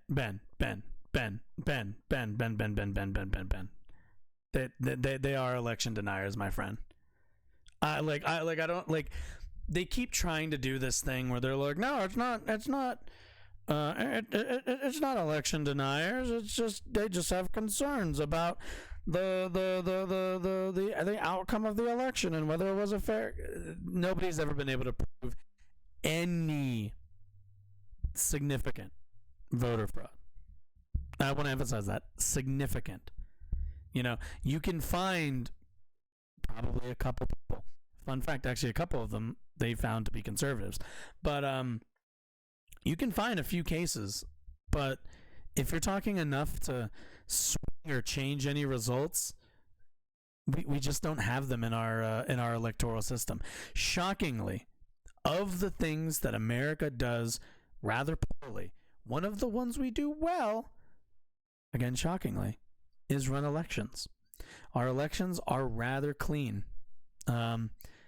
So, you know, and this is also the thing. They're, you know, I always have to hear this whole, well, these people just have concerns or da-da-da-da. Look, have your concerns all you want. I don't care. You can have all the concerns in the world. Like, spare me this, this like constant, like you can't prove to any of these people that to wipe away their concerns or quell their concerns. They just keep being concerned about something else and something new, some other ridiculous conspiracy theory. So it's why you just don't even bother taking this shit seriously. The 2020 election was stolen, who sought to become the top election official in a critical battleground state, lost at the polls this year as voters roundly rejected partisans who promised to restrict voting and overhaul the electoral process. Every single one. That was true in Nevada. It was true in Arizona. It was true in Arizona, New Mexico, Michigan. It was true in Arizona twice. The only candidate for a Secretary of State position endorsed by Trump was Diego Morales, a Republican in deep red Indiana. That's literally the only one. Ooh, Indiana. You can see this all over the map. Where exactly did Republicans pick up seats in the House? They picked them up, if you look at the map, in New York. All the Republicans they picked. Which actually, it's a funny story about that. New York, legendarily, so Democrats actually could have held on to a much closer, if not held on to the slimmest of slim majorities, if they had picked up and kept seats in New York State. But unfortunately, the congressional leadership in the Democratic Party decided to play footsie and fuck around with a lot of the races and ended up costing themselves. I forget the guy's name. He runs the... Let me see if I can find his name really quickly. Let's see. He is the... I believe it's Democratic Congressional Campaign no, not address. Congressional Campaign Chairman? I think it's Chairman. Let me double check. Yeah, it's a DCCC. Sean Patrick Maloney. Let's take a look at this super quick. Hey. No, we don't need to talk slate. You can go away now. All right, the inside story of Sean Patrick Maloney's faceplant in New York. Instead of taking his own race seriously, the DCCC chair snubbed grassroots support and went to Europe. Man, Jesus, the court donors. Jesus, fucking hit piece. He deserves it. Yeah. Let's see. New York Democrat may have been running the National Party's most important campaign arm, but he had arguably the worst individual performances of any politician of his home state. Not only did he lose his race, but congressional Democrats underperformed in New York more than in any other state in the country. It's a story. But in the home state of New York, 4 House seats were ceded to Republicans, including Maloney's. He lost to Mike Lawler in a district that in 2020 Biden carried by more than 10 points. He had a 10-point lead, and he lost. Fucking pathetic. Of the races that have been called, Maloney is also the DCCC chair to lose oh my God, is the first DCCC chair to lose re-election in 40 years. Jesus, dude, fucking die mad. Christ. Let's see. Yeah. I know like AOC was going after him because like he obviously did a shit job. Like, so to give you the really quick spark notes, basically this guy who's the chair of the DCCC, which is the organization that basically sends out and organizes the congressional races in the on the House side for Democrats. Pretty much, he decides that he wants to run in a more progressive Democrats' district in New York State. Then hoping that it would push them into running against another progressive, thereby hopefully taking out at least, taking out both progressives, possibly by splitting the progressive vote in that district. I think it was believe it was Mondaire Jones, and they wanted to push him into I don't remember. I don't know if this article mentions it. Let's see. Kathy, here we go. Oh, here we go. Maloney's entry into the new 17th district, where he technically lived according to the state's redrawn maps, but which encompassed less than 30% of the district he had been previously representing. So understand, he was representing less than 30% of this district. Was nothing short of a disaster. The district had been represented by Mondaire Jones, a native son who grew up in Rockland County and who had already established a national profile even as a freshman. Maloney vacated his District 18 seat, a Biden plus 8 district, and jumped into the 17th, which Biden won by more than 10 points, pushing Jones out in the process. Forced to choose between primary race against the DCCC chair, which isn't great. I mean, he should have just done it, but you can kind of understand why sometimes people don't do that stuff. Let me put this to dark mode. So I'm not. Oh my God, my eyes, guys. Oh my God, my eyes. Okay, that's better. Jesus. Let's see. Yeah. Let's see. It's a force between primary race against powerful DCCC chair and an open district in Manhattan, New York's 10th district. He chose to run in that and finished third. So yeah, this dude is the progressive out of his seat basically as the DCCC chair, and is like, oh, I'm just gonna roll up in here, win my race, and he goes and fucking loses. Like, fuck's sake, man. Jesus. So yeah, it's just unfortunately, the Republican establishment is gonna have to learn pretty quickly how to be aggressive against their own parties during their own party members in primaries, the same way Democrats have learned that lesson and have been demonstrating it for the last 20 to 30 years. Democrats legendarily weak against conservatives, but historically strong and almost unbeatable when it comes to their own primary races against more progressive candidates. Just remember, the left, always remember this. Democrats hate their base. Republicans fear their base. Just remember that. Up in New York are what you would call moderate Republicans, many of whom were openly dissociated from Trump. They're all in the Hudson River Valley. The same thing is happening over in Florida. They picked up some seats in Florida, not because they were associated with Trump, but because they were associated with DeSantis. Okay, the bottom line here is that moving forward, people like the Republican agenda. They just didn't like the Republican candidates. And people didn't like the Republican... No, Ben, no.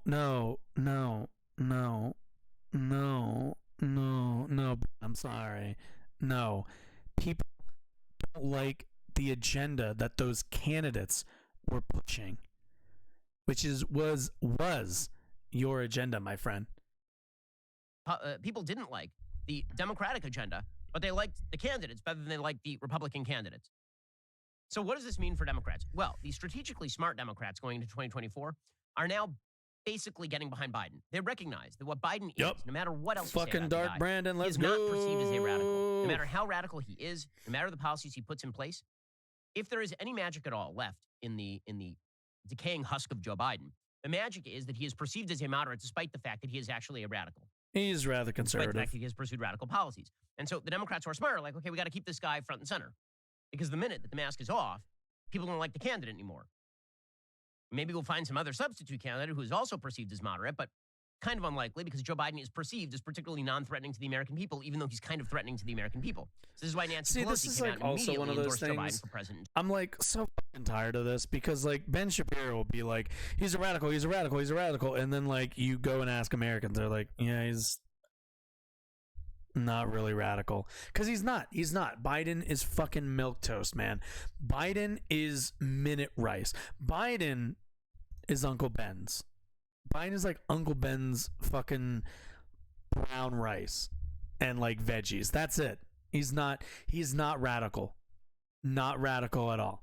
Like depressingly unradical Biden is.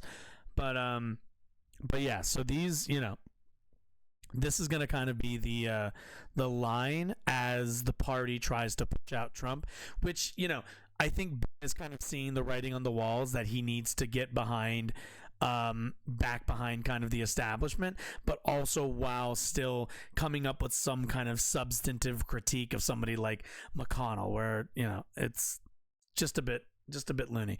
But let's move on to, actually, we're going to take a super quick break because I got to pee. So enjoy the break for a minute. I will be back.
We're back. Stop the music.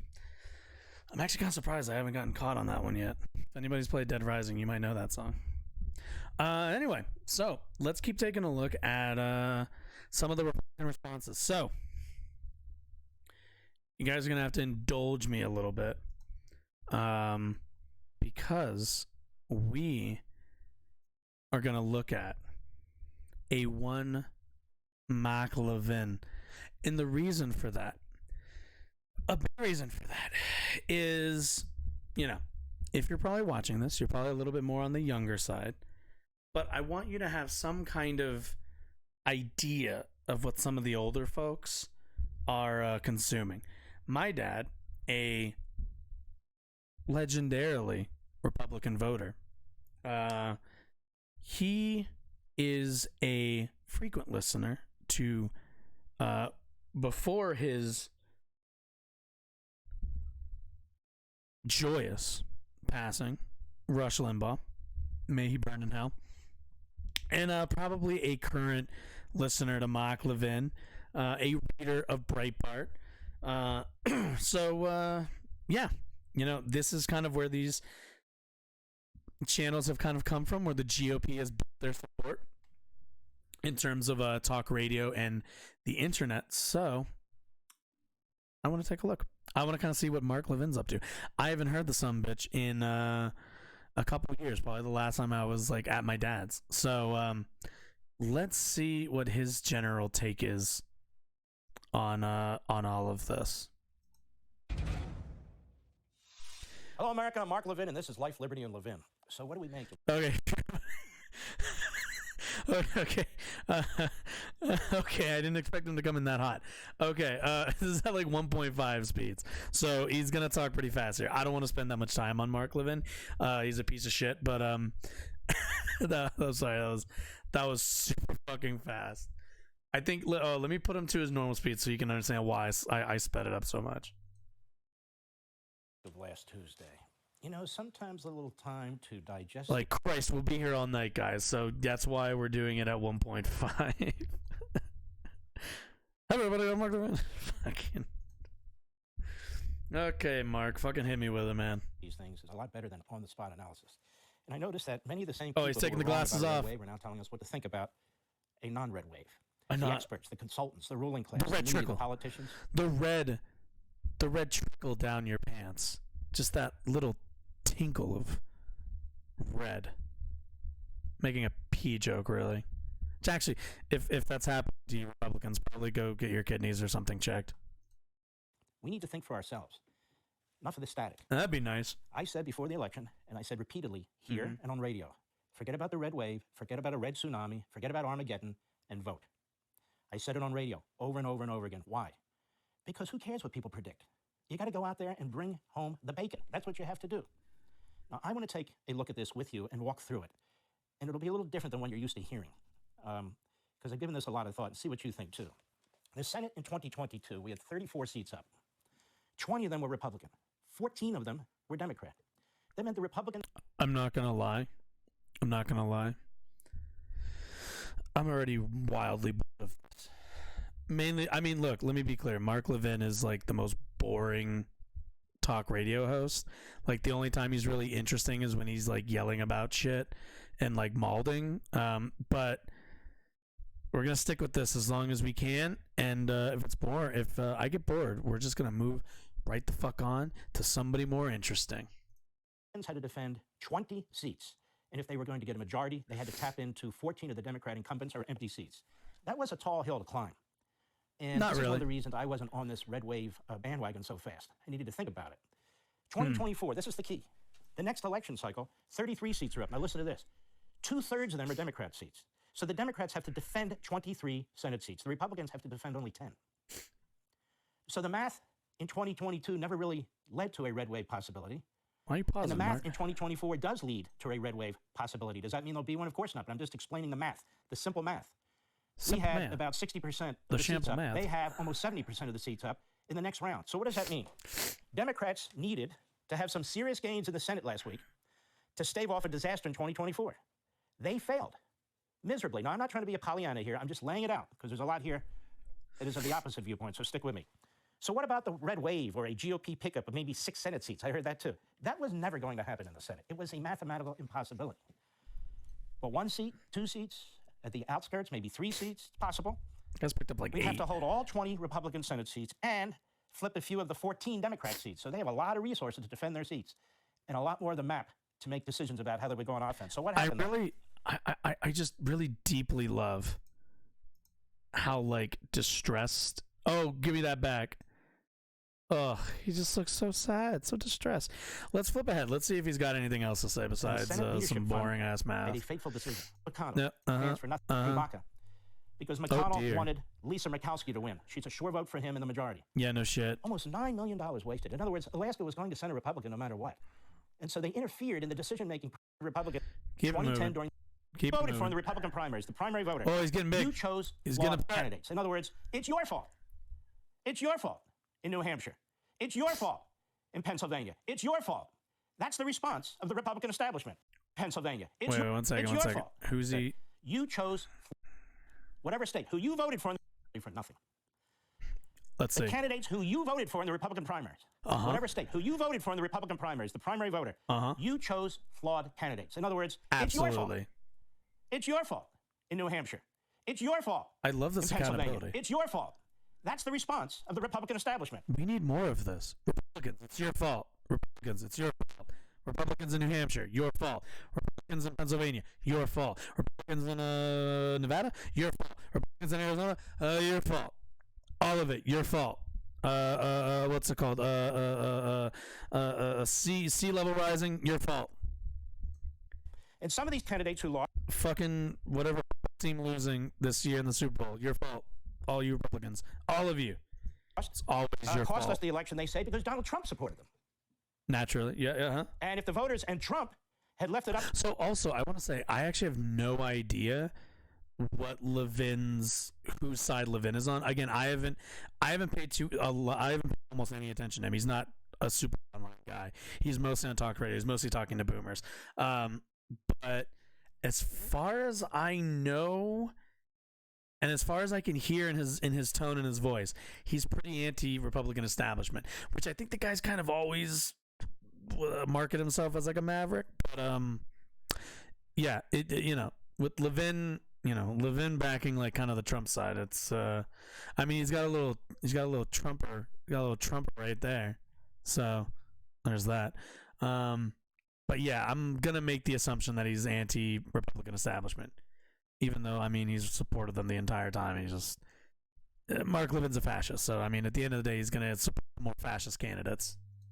To the experts in Washington, the GOP establishment, or at the very least, more outwardly fascist to choose the candidates rather than the people, we would have won more seats. Who says? Based on what exactly? Based on nothing. They said the same thing in 2010 during the Tea Party Revolution, and they take responsibility for nothing. They're the ones who had all the money. They're the ones who decided where it went. But there was never going to be this wave in the Senate, period. The math made it impossible. You guys were always unpopular. If the Senate Leadership Fund had spent its money more prudently, we might have done better. We might have picked up a couple more seats than we did. What about the House? That's a little more complicated. It's a different story. There were several million more Republicans. All right. I'm bored. I'm bored by his non-analysis. Senate, for sure. Our Democrats. Can I just get some more? The conservatives out there are the ones who held the Democrats this election cycle. All right, here we go. Don't ever forget it. And so the message out of this is, listen to the Washington experts, the Washington establishment, the long-in-the-tooth Washington politicians in the Republican Party will get smeared. I want you to think for yourself. Don't let these people think for you. You have Republican leadership in the Senate especially that backed Gerald Ford against Ronald Reagan. Oh, for fuck's sake. Oh, my God. Yeah, the Republican Party didn't want Reagan either because Reagan was a shit candidate, and Reagan's a dumb fuck.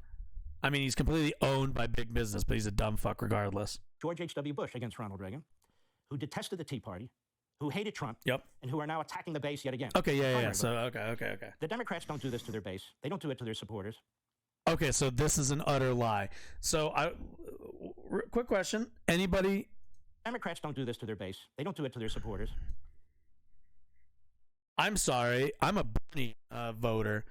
How dare you condescend to me that the party that Bernie runs in and that I vote for because they're the better of the two shit parties doesn't target my voting block and my voting interests. No, here's the difference. The Democratic Party actually fucking good at it. The Democratic Party is actually good at destroying their more grassroots left-wing base. They are so much better at it than Republicans, who, quite frankly, have grown this crazy rabid base that Donald Trump has captured. Like, they've grown this in a little petri dish. And it is where it is because of everything that they've pushed over the last 30 to 40 years. But no, Democrats absolutely do this and are better at it. It's the only thing they're actually good at. Scenarios here, from my perspective. It's possible the red wave could come, but in 2024, that Florida was the tip of the spear. It was a complete blowout, and the great governor of America is Governor Ron DeSantis. And that might be something that is going to spread throughout the country if people govern like conservatives. Oh my God, that's the most fucking Floridian mother I've ever seen in my life. I know that might be mean, but I'm not sorry. The Senate will be mathematically positioned for Republicans to have big gains. You'll have 2 more years of the Biden disasters, energy, school. I keep forgetting there's like a couple independents because you have Bernie, who's technically still an independent, I believe. It's going to get worse.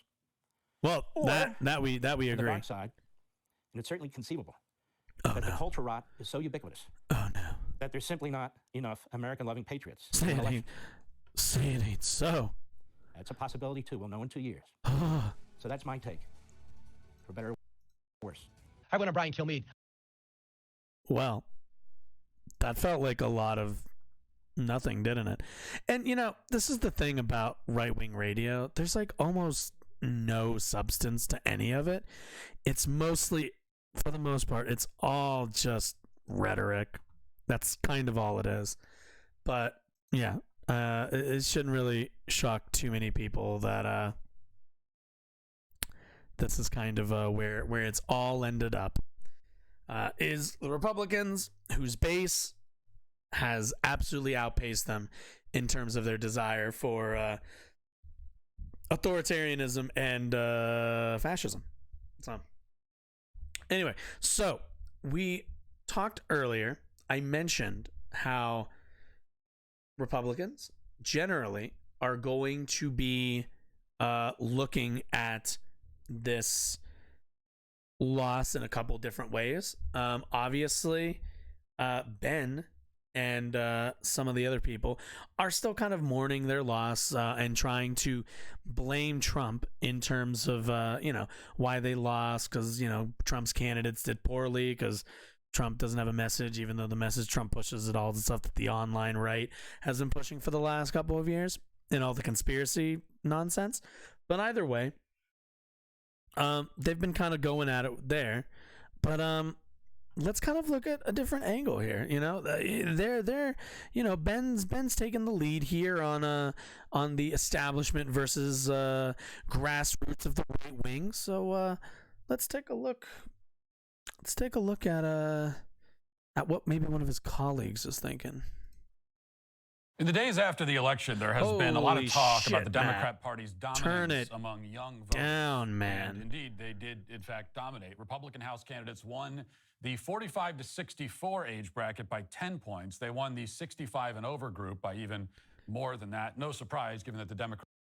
Yeah, it's almost like the Republican Party is an exclusively is a party exclusively for boomers and really old Gen Xers. It's almost as if the party hasn't progressed in terms of its ideological or even material goals since something like the 1980s and late 70s. Democrats spent the entire, COVID pandemic trying to murder the elderly, but that edge disappears in the 30 to 40. I really like that little subtle jab. I find it really funny. Matt Walsh is a guy is a guy who I think doesn't actually know the positions he holds, because Matt Walsh just mentioned how Democrats were trying to kill old people during COVID, right? But what were Democrats pushing for? It's funny because if I remember correctly, Democrats were arguing that everybody should take it easy on going outside, should kind of stay in their little bubbles and stay a good distance away from each other so that we could preserve as many people, as many old people as we possibly can. Meanwhile, it was conservatives, it was Republicans, it was Fox News pushing this what is it they used to say, the we can't let the cure be worse than the disease nonsense, pushing. I remember seeing interviews of like Fox News interviewing old people being all like, yeah, I don't want society to shut down just on my accord. As far as I'm concerned, things still need to stay open and people should be going out and enjoying their time, even though it might be dangerous to people in my age bracket. If I remember correctly, Democrats were not the people pushing the concept of ending lockdowns early and incurring more danger onto the older generations. From what I remember, maybe I'm crazy, but I thought Republicans were the ones who were anti-lockdowns. They're the ones who wanted old people back out in the world, and they wanted everybody else back in the world around them, coughing and sweating and breathing and sneezing and everything else all over the old people with coronavirus. So, I mean, okay, Matt, whatever you say, man. 44 demographic, where Democrats had a slight edge. It's almost 50-50, though. And which is depressing. Gen X, get it fucking together, Gen X. If the exit poll data is any indication, nearly twice as many in the 18 to 29 group voted Democrat as voted Republican. So that's Gen Z and like the first part of the later parts of the millennial generation as well. Woo. It's no surprise to learn then that Gen Z is extremely mentally ill. I didn't mean to stop at that exact moment, but I'm glad he did. So understand that if you paid attention to Frank Luntz's what's the word?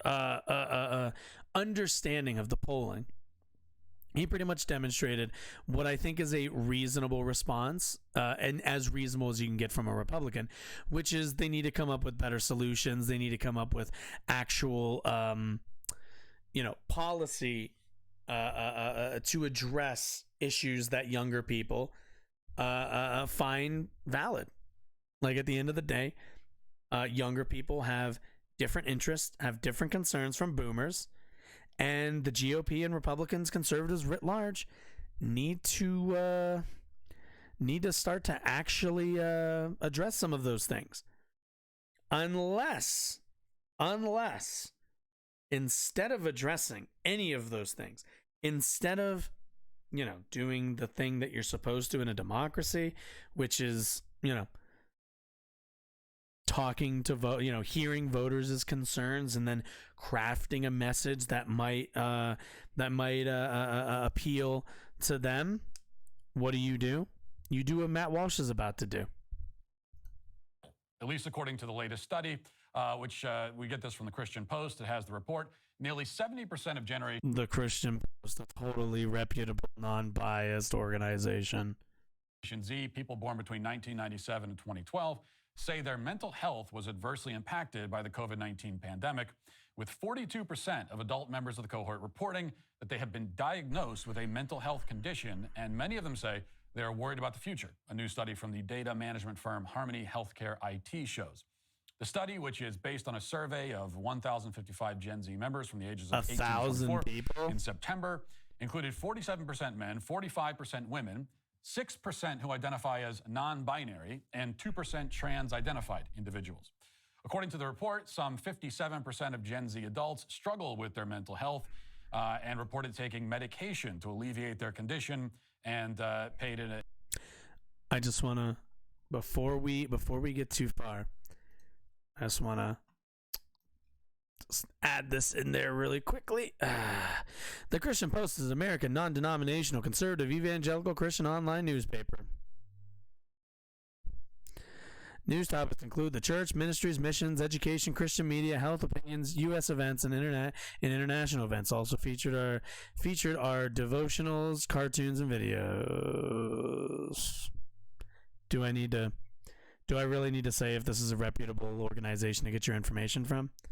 I mean, he's only from like one of the most biased sources he possibly can to make his point, which sometimes I just, all I ask of some of these conservative pundits, just use like reasonable sources, man. Like you can play around with the data. That's fine.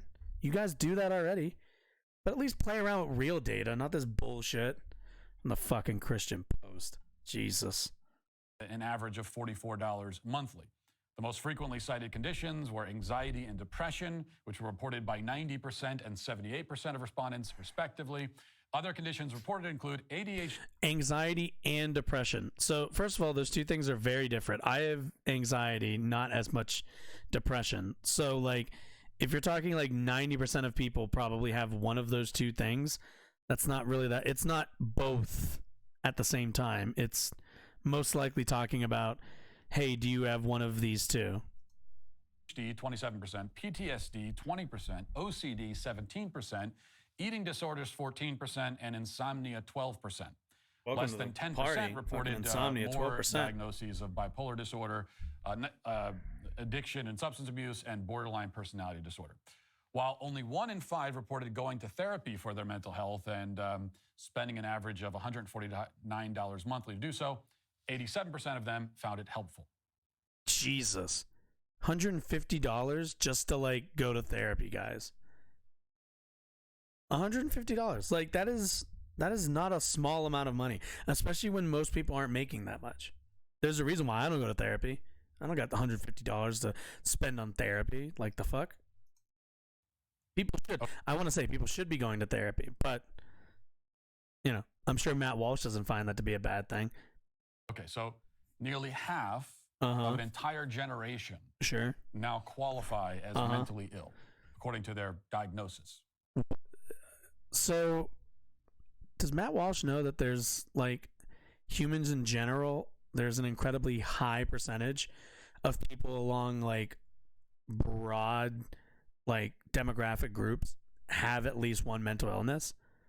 Like, I'm sorry, like, alcoholism is also considered like a mental illness. Like Matt, having mental illnesses is a fundamentally American practice. A real American would know that. When you break it down, the numbers seem to become even more troubling. Also says the guy who's on the QAnon side. 20% of that group allegedly have been diagnosed with PTSD. Allegedly. Nearly 20% with OCD. 14%. Yeah, PTSD. If you're in the millennial group, you might have gone to Afghanistan or Iraq. No, probably not Iraq. Probably just Afghanistan. And if you're in the Zoomer crowd, I mean, how many school shootings do we have? These are staggering figures. And however we make sense of it all, it's clear that something is very wrong here. To put it mildly.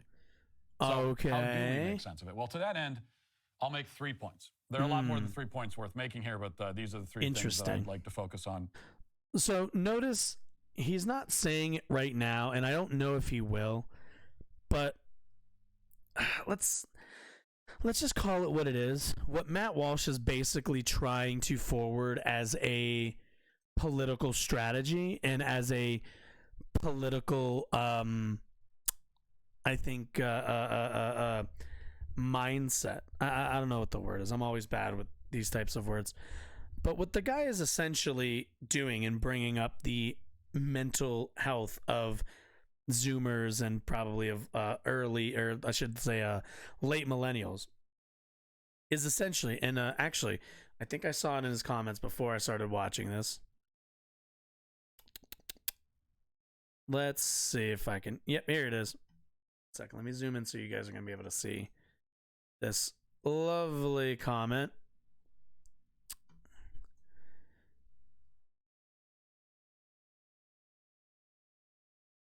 Gen Z, I'm mentally ill. Also Gen Z, I voted Democrat.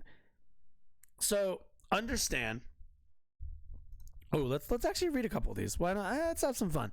Let's see. My little brother, who is 18 and a senior in high school, falls into this category. He started seeing a psychiatrist. Not surprisingly, he started. Okay, I'm not reading your entire fucking book, lady. Kids today are taught that any suffering is unthinkable cruelty. Being older, we grew up expecting tragedy. It made us appreciate the usual. I lived through one bad thing, so you should live through all bad things. I'm part of Gen Z, and as a young child, I was told I have ADHD and depression when I was 9. The solution. I see they didn't tell you that you also don't know how to spell. Shove pills down my throat, so this episode means so much to me. Yes. Also, pills are not always the answer for everybody. That person's right in that regard, but Matt Walsh isn't exactly one of those guys who I think would support any kind of therapy for anybody. As a teacher, many students tell me, no, where is it? I blame social media for most of it. When TikTok being the cancer, Godzilla among them. First of all, leave Godzilla out of this, lady. I'm 65. What the fuck are you doing on the internet? Go fucking touch grass. Go fucking bathe in mud like you all 65 and overs always talk about. Go away. I'm done. You've angered me. I'm assuming that's supposed to say Cindy. Fucking out here on YouTube posting comments and shit. Get your ass home. What are you doing here? Anyway, my point is Matt Walsh is most likely not going to say it out loud because it would be rather politically frowned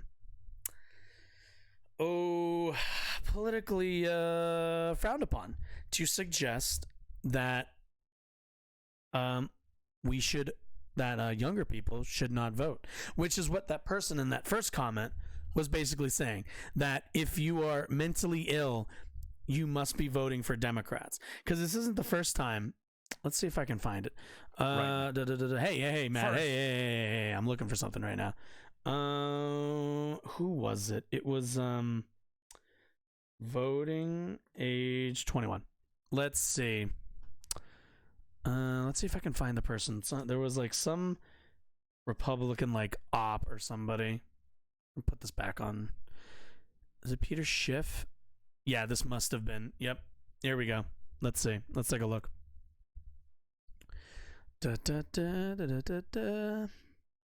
Chief economist and global strategist. Yeah. Voting age is 21. Most voters are married. No. This isn't who I wanted.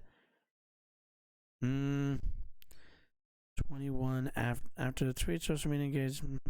Where is it? I know. I should really keep more of this stuff open. I know.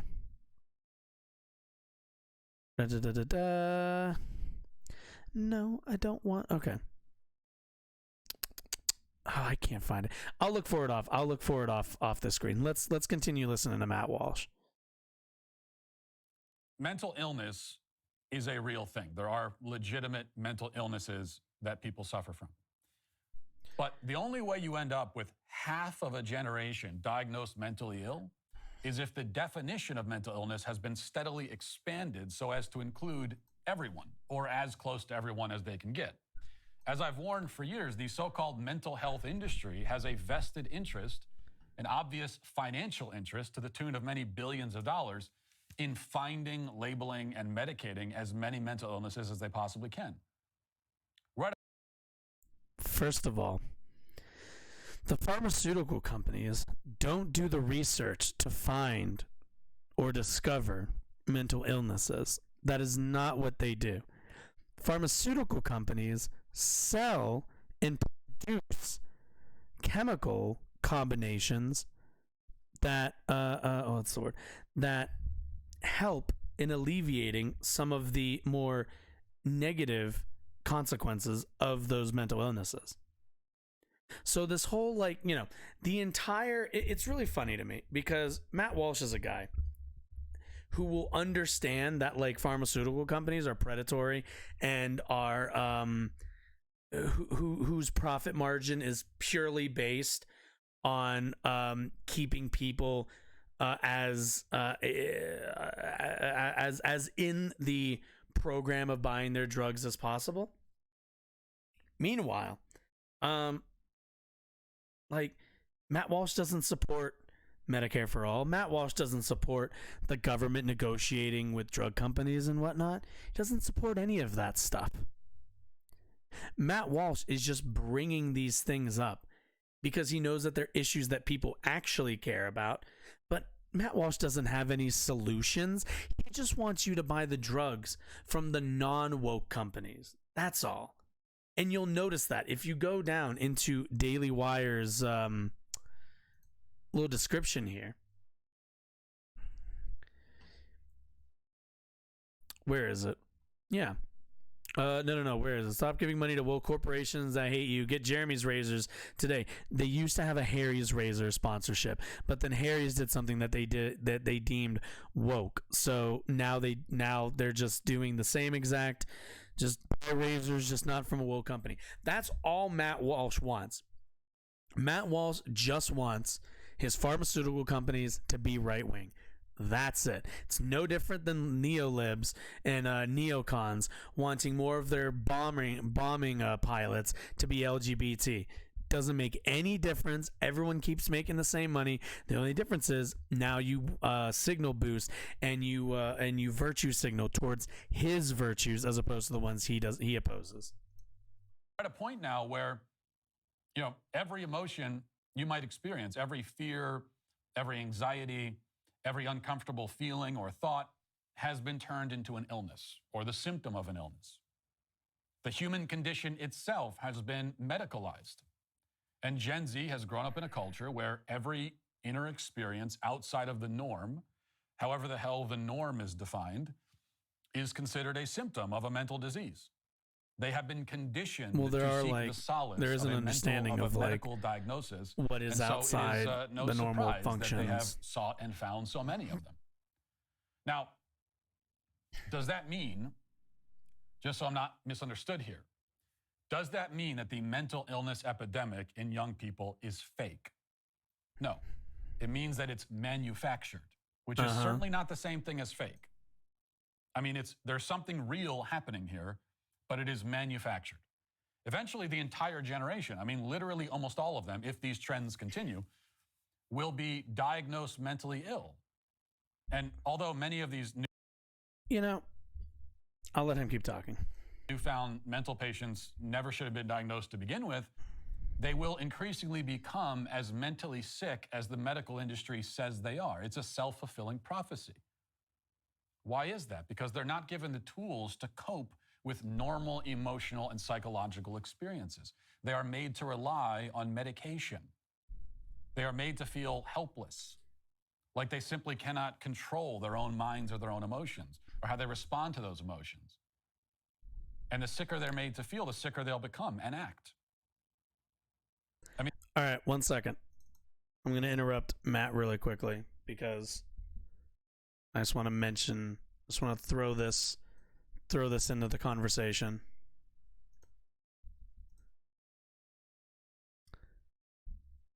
Let's see. 1 second. I just want not a bit. Oh my god.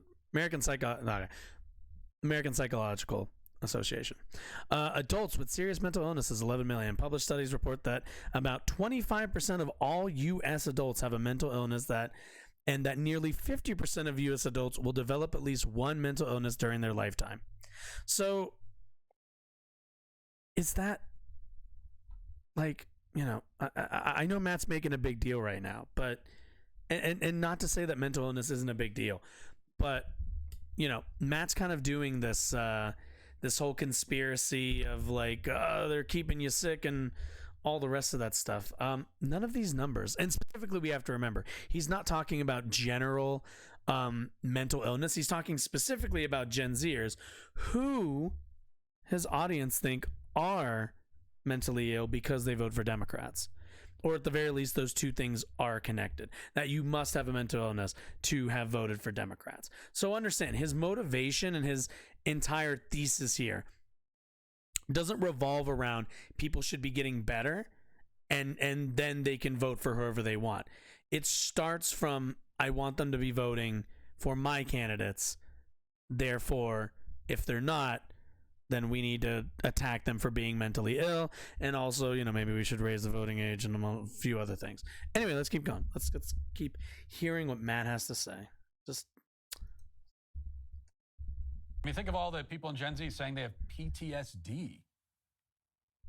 PTSD is something we normally think of, not all, but people, okay. combat veterans coming home from war, and think about all the. Also, that's a rather, what's the word, tenuous understanding of post-traumatic stress disorder. Also, I believe it's PTS. Is that syndrome now? I think it might be post-traumatic stress syndrome, but I could be wrong about that. But yeah, no. PTSD does not relate, is not specifically only for like combat veterans, Matt. I don't know if you heard, man. Like, it's not just veterans that have PTSD. There are like shooting victims who have PTSD. There are rape victims that have PTSD. A lot of people. There are people who are hit by cars that have PTSD. A lot of people can have PTSD. It's not post-traumatic veteran disorder or something. Things that they've experienced and seen, and they're suffering from PTSD. Now that makes sense. You've been in a truly traumatic environment. That makes sense in my incredibly rigid worldview. But to have 20% of this group saying they have PTSD, these aren't for the most part combat veterans we're talking about. Probably almost none of them. And yes, they've been through some difficult things. The way that we handled COVID was absolutely I love how they'll call COVID like a traumatic event. Like, fucking calm down. Why are you guys so fucking triggered by COVID? It was fine. Excusable, of course, but staying inside was actually nice. Stress disorder? These are, many of them, people living very comfortable lives. So where does the PTSD diagnosis come from? Where are you getting the everyone living comfortable lives? Poor people have PTSD from their experiences of being incredibly poor. Like, these guys like play with numbers, and then like the minute they're done with them, they're like, all right, I only needed to make one numbers and objective observation. The rest of this is going to be all feels. I only need one fact for every 10 feel. It comes from kids and now young adults who have not been given the tools to cope with any difficult emotions at all. They just don't know how to deal with anything. And so any Matt can't even tell me what a woman becomes is. Traumatic, and they're now suffering from PTSD. This poor guy's been going around the country again, it's asking people what women are. You're talking about other people's traumas and other people losing their mind? There is an enormous generation-wide epidemic of Munchausen by proxy happening right now. That's basically what's happening. Uh-huh. Speaking of which, the second point is that gender ideology is, without question, oh boy, one of the primary driving forces here. Oh, this is something that conservatives often get wrong, I think, because they confuse the chicken with the egg. Matt. It's not that so many in Gen Z identify as non-binary or trans or whatever because they're mentally ill. Matt. It's rather that so many are mentally ill because they have been given these identities through peer pressure and the powers of social contagion. Matt. The adolescent girl who first begins to fall into the... I don't think Matt understands that, like, he made the whole trans stuff a national issue, and a lot of the candidates, most of them who really espoused the trans stuff, the CRT stuff, kind of all of it, they ate shit and they lost. Matt, I don't think you understand that, like, nobody's this worried about trans people but you, man, because it's really not that big of a deal. It's just people going about their lives. The trans trap, she's not sick. There's no mental illness driving that. At least there doesn't have to be. But once she falls into the trap completely, that is when the mental sickness begins to form. Yes. They fell into the trans snare trap. It's a little string that has like a stick on it, a little box. And then, as soon as a small child crawls in there, you pull the string and bam, you've trapped it. For a good example of this phenomenon, don't they actually use like TikTok trans as like a one of the latest identities, as like a verb? Like you can trans a thing. One of the freshest ones. I know you can transform a thing. It's called tri-gender. Watch this. So a couple of people might have been surprised by my transgender pin that I put. Is this okay? We're not gonna stick around. We are not sticking around to watch Matt watch TikToks of Zoomers he doesn't understand and just do the old man screaming at cloud thing. Matt, you've got one chance to turn this around. Put on this morning. I figured it's about time that I came out and talked about my gender identity. I am trigender, which means like a triangle, I have 3 genders: male, female, and non-binary. True. And the difference between trigender and gender fluid is that I feel all 3 of these genders at the same time.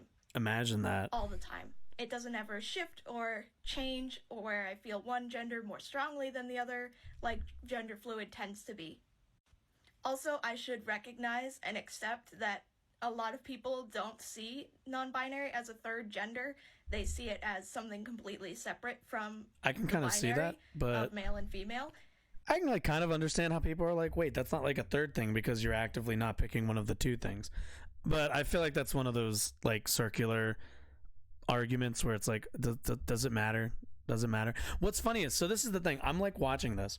I'm watching the exact same thing Matt probably watched and got like, he's like, what is this? What is this? Why is this person wearing that? Like, it's just a person wearing some makeup, man. They went for blue. I know it's not my favorite shade of blue.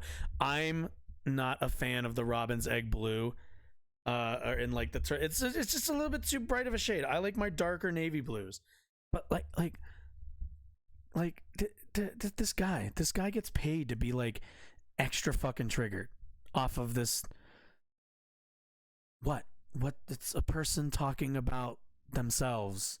Who cares? Like, how are you this concerned about this? How are you this bothered by it? Good God. But for me, it's like a 3rd gender. Or I guess you could call it a 3rd identity. So how I don't know about that. That's different. Gender-wise is like a man, like a woman, and as neither at the same time. Amazing. I hope this clears things up, but let me know if you have any more questions. I'm happy to answer. Here's the thing that real adults do, and this is for everybody who's kind of on the younger side, if you're watching this. Here's the thing about being an adult that you're going to learn. There's a lot of people that have weird, different, like, they just go about their lives in different ways. And here's the secret to living as an adult. I'm gonna let you in on a little secret. Every time you see somebody that you don't quite understand their dynamic in the world, this is what you're going to do. You're going to look at it. You're going to look it dead straight. You're going to go, okay. And you're going to keep walking. And you're going to keep going on with your life. And you're going to be so happy because you're going to let people live and they're going to let you live. And you're not going to bother people. You're not going to bother your own self worrying about other people's choices for their own lives. That's the true secret of being an adult. Is just learn to like not give a fuck about like what other people do with their lives. That's their life. You worry about yours. But let's watch somebody who never learned this lesson, who believes they are the arbiter of life. I do have questions, actually. Quite a lot. She says she's male, female, both, and neither at the same time. Sure. Now, that obviously makes no sense at all. I mean, it's the definition of a... Have we ever heard of water, Matt? It like, you know, solid, gas, liquid. Have we ever heard of this? It's not a hard concept, dude. It's like the easy, this is chemistry. This is like first year chemistry, man.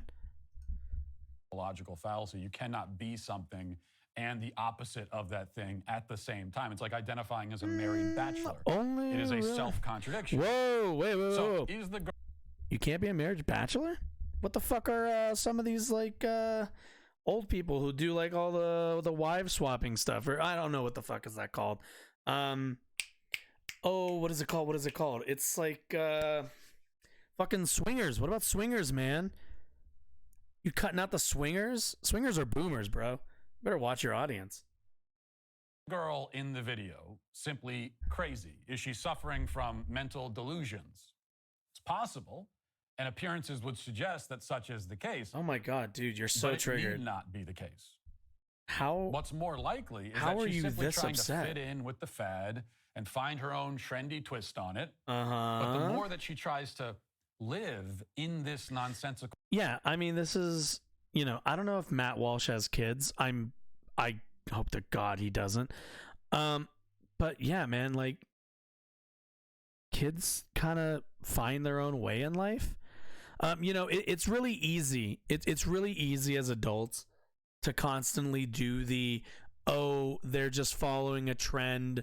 Oh, it's just a phase. Oh, I don't really respect whatever thing it is that they're doing, so I'm just going to write it off as something, what's the word? As something only temporary, to pretend that it doesn't really exist. Like, unfortunately, Matt is a perfect example of an adult who doesn't respect kids, but somehow has made their entire life and career about sticking up for kids, or choosing what is right for kids, because at the end of the day, in his mind, he knows what's best for them. They don't know what's best for them. So, I mean, not only is it incredibly disrespectful, it's also not going to help when it comes to elections, but it's just patronizing. Yeah. Like, this dude is, and I mean this, like, fully. This dude is just a triggered asshole. Like, that's all it is. He's just an asshole who, sadly, has been given a platform to spread his feelings and kind of infect other people with his assholery, basically. Identity, the more confused she will actually become, the more detached from reality, and the more plagued by anxiety at the same time. I mean, keep in mind, as I am always saying, that this is also like going from the assumption that, like, if you're trans, like, you will then be stricken by anxiety, where even though we've actually found that the anxiety that most trans people feel does not come from being trans. It stems from a lack of social acceptance and usually familial opposition to their identity. That's where the depression, that's where the anxiety manifests itself, and where it comes from. And Matt Walsh is completely, let's be clear, completely in favor of all of those things. Matt Walsh does not give a shit. Matt Walsh would rather you have crippling anxiety until the point that you finally back off of being trans. Then your anxiety is you being a little bitch baby boy or girl who's never had a hard day in their life. Matt Walsh does not give a shit about anybody's mental illness. It is only an avenue to undermine and to criticize trans people. You know, the really sinister thing about gender ideology, is that when someone becomes fully enthralled to it, it's my favorite. They will have lost grip, not just on reality in general, but on the reality of themselves. And there's a lot that comes from this, and one of those things is anxiety, because anxiety is the unease that comes from uncertainty. It comes from the unknown. It's why, you don't like walking down into a dark basement at night, because you don't know what's down there, and your mind sort of fills in the gaps with all. What does this have to do with being trans? I'm sorry, I spaced out for like 2 seconds. Does this have anything to do with being trans, or like having gender dysphoria? But on the reality of themselves. And there's a lot that comes from this, and one of those things is anxiety, because anxiety is the unease that comes from uncertainty. It comes from the unknown. Right. It's why, you don't like walking down into a dark basement at night, because you don't know what's down there. Yeah, almost like how trans people don't like walking down their steps into the living room if their parents aren't supportive of them. Could it be that anxiety, Matt? Could it possibly be that anxiety? No, it couldn't be that. And your mind sort of fills in the gaps with all the terrifying possibilities. It's why Joe Biden's handlers become very nervous whenever he steps in front of a microphone, because they have no idea what he's going to say or whatever childhood story he's going to make up. This is all anxiety. So gender ideology is like an anxiety machine, because Excuse it makes me, we a person's found Corn Pop. fundamental He fears Dark physical Brandon. identity uncertain to themselves, creating a sort of unrelenting anxiety. It's no surprise then that Gen Z are reporting record levels of anxiety at precisely the time when these kinds of ideas are gaining prominence. Ideas which, in effect, turn out the intellectual lights, turning our minds into that dark, scary Oh my goodness. God, this guy just talks and talks. Look, I realize my job, or at least what I do on here, is talk a lot. But good grief. Like, Matt Walsh is saying nothing. He is just narrativizing in his own head. Like, that is pretty much all this is narrativizing. Like, whoops, didn't mean to do that. Good God, do you have anything more substantive, Matt? Murderers walking around out there, this is their view of. And if you're just starting out, donated more than in 2019. The organization, the company that in SBF officials are now investigating. Oh, right. Democrat. Yeah. Okay. Yeah. Okay. All right. Enough of Matt Walsh. I'm tired. I'm a bit tired of Matt. He bores me with his poor arguments. Really, there's really not much of arguments in general. Like, kind of just, again, I said it before, kind of just narrativizes the entire time. But anyway, let's take a look. So, I mentioned earlier kind of the midterms. We talked about the midterms earlier, and the midterms were a lot better for Democrats than most expected. Republicans are, as kind of usual, are unhappy about it. But there is on the horizon a case by the Supreme Court which looms large. So let's go take a look at that. Today is an extra Wheaties and extra cup of coffee day. This show's a little bit of work, I have to admit, but it's important work. Before the break, I told you at length about the independent state legislature theory, which is at the center of the Moore v. Ali Harper Velshi, Supreme everybody. Court case. Pretty good, honestly, very good host in my opinion. One of the ones I actually like on MSNBC and any of the mainstream ones. I do like Ali Velshi. He's pretty good. Sometimes he's shit, but most of the time I find his coverage actually very informative and actually very helpful. At stake is the question of who runs U.S. elections and who sets election law. The plaintiffs in the Moore v. Harper case are using the independent state legislature theory to push a heavily gerrymandered congressional map in North Carolina, which gives an extreme advantage to Republicans. So essentially, for anybody uninducted to the Now You Know crowd, essentially Republicans are arguing that the legislators of states should be drawing the lines and therefore putting the electors that end up going for during, like, when we decide through the electoral college, you send your representatives to send in their vote. It's a really stupid system, quite frankly. But yeah, if there was a, depending on the ruling by the Supreme Court, it will leave the choice of electors up to the states and the states' legislators as opposed to the voters. So let's just continue just to kind of. This is from the North Carolina Superior Court that first heard the case. Quote, the court finds that in every single one of the 52 elections decided within a 6-point margin, the enacted plans give Republicans an outright majority in the state's congressional delegation, the state House and the state Senate. This is true even when Democrats win statewide by clear margins, end quote. Now, in February, after some back and forth, the North Carolina Supreme Court struck down that map and ruled it unconstitutional, which is kind of the way it should work. But the plaintiffs took it. Right. They drew the map. They were like, hey, this map is like, if we ran a simulation, then you guys would win. You guys would win a majority of all the state houses, even if you don't win the majority of actual races.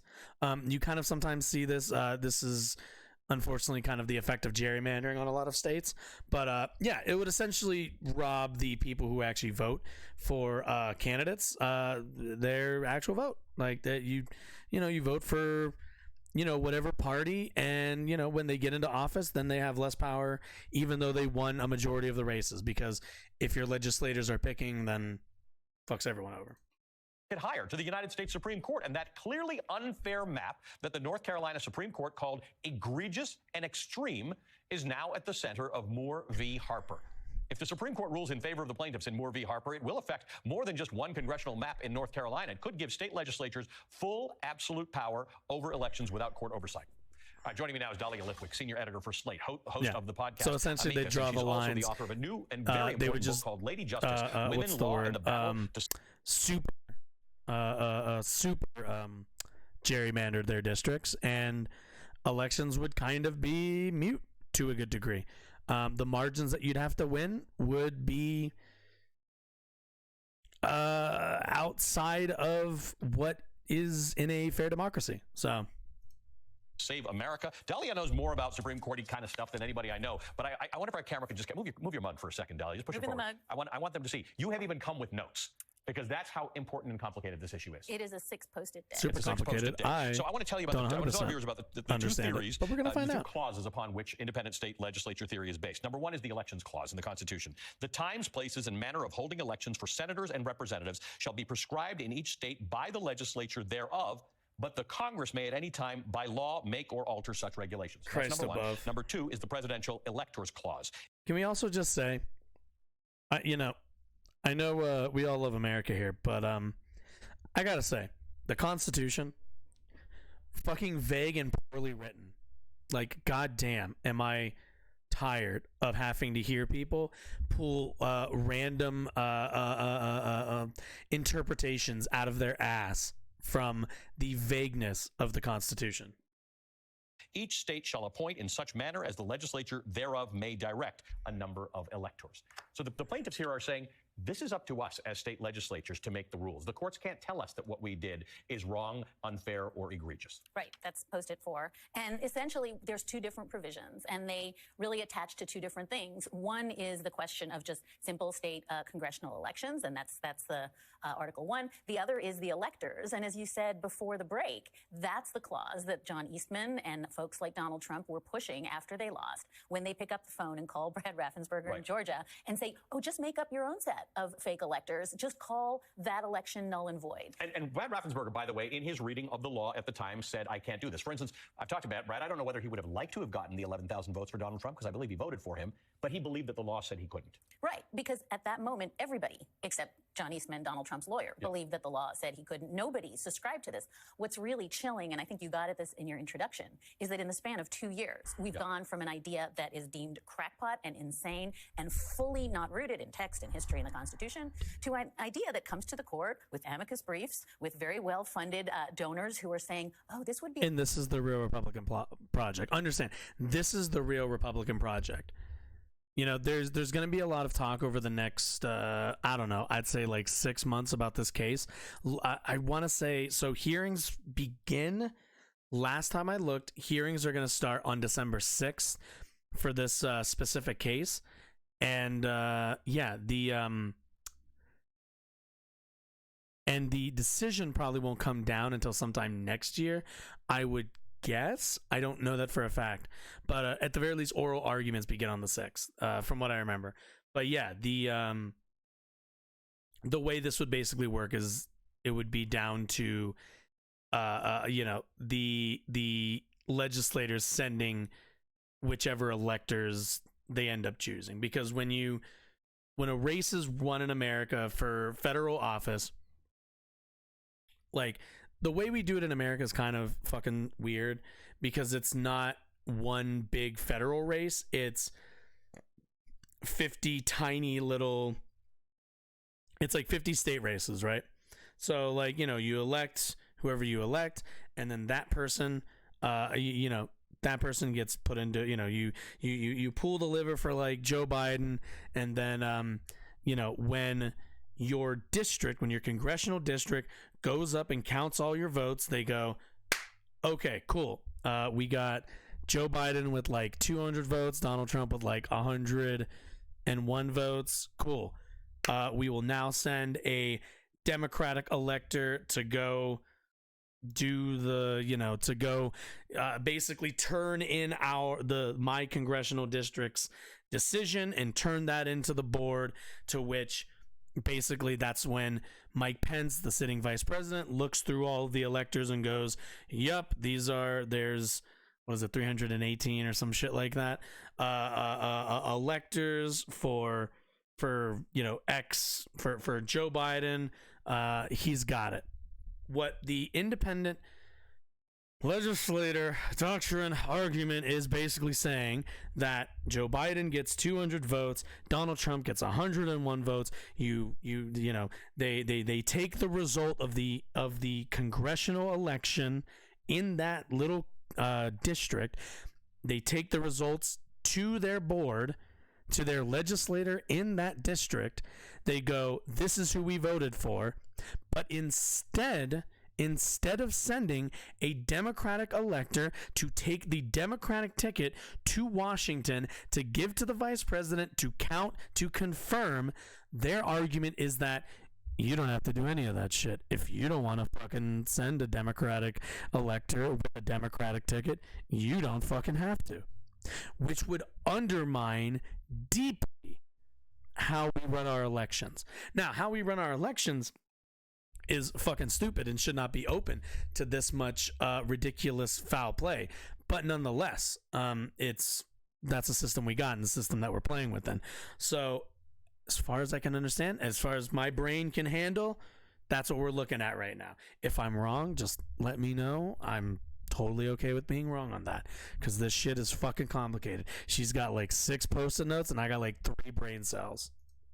A cool thing to take all power away from state legislatures, from state Supreme Courts, from the governor of a state, right? Because a lot of these are states that might have a Democrat in somewhere as a governor. All of those people lose power. The state Supreme Court cannot analyze these cases under state constitutional law because the only one who's the arbiter of this is the U.S. Supreme Court. So that's just chilling, and it happens so quickly, and it was such a power grab. And as you say, it's so arcane that it's entirely possible to blink and miss it. So, but in the event that this happens, if the Supreme Court says, yeah, you're good, you guys are right about this, the legislatures have supremacy. This is not a North Carolina specific thing. This could happen. Which, not to say that I think, I don't want to outwardly say that I think it's likely that they'll find in favor of the conservatives in this case.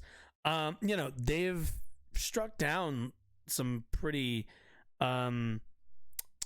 right-wing legislation, but you know, you have people in. You have to remember that the Supreme Court is. There isn't anything really. So, not that the Supreme Court doesn't have checks against it, but there's nothing. The Supreme Court at the end of the day basically hands down decisions, and that's it. There is no check on the actual decisions that they hand down. So if they say it's okay, it doesn't matter what Biden does. It doesn't matter what Democrats do. It doesn't even matter what Republicans in the Senate or the House. It doesn't matter what anybody does in any way. The Supreme Court, the federal Supreme Court, makes the decisions for everybody, and there is nobody to check that ability. So if they pass this, it would be up to Democrats to push back against Republicans trying to use that strategy going forward in elections, which I don't think is super likely because Democrats are, well, they'll push back, but I don't think they're going to be incredibly effective because Democrats aren't incredibly effective against Republicans. So, you know, I mean, this at the end of the day is not good. Depending on how the Supreme Court ends up ruling in this, we could be looking at, you know, our elections now with the Electoral College are not, at least in my opinion, perfectly fair elections, but they are run well.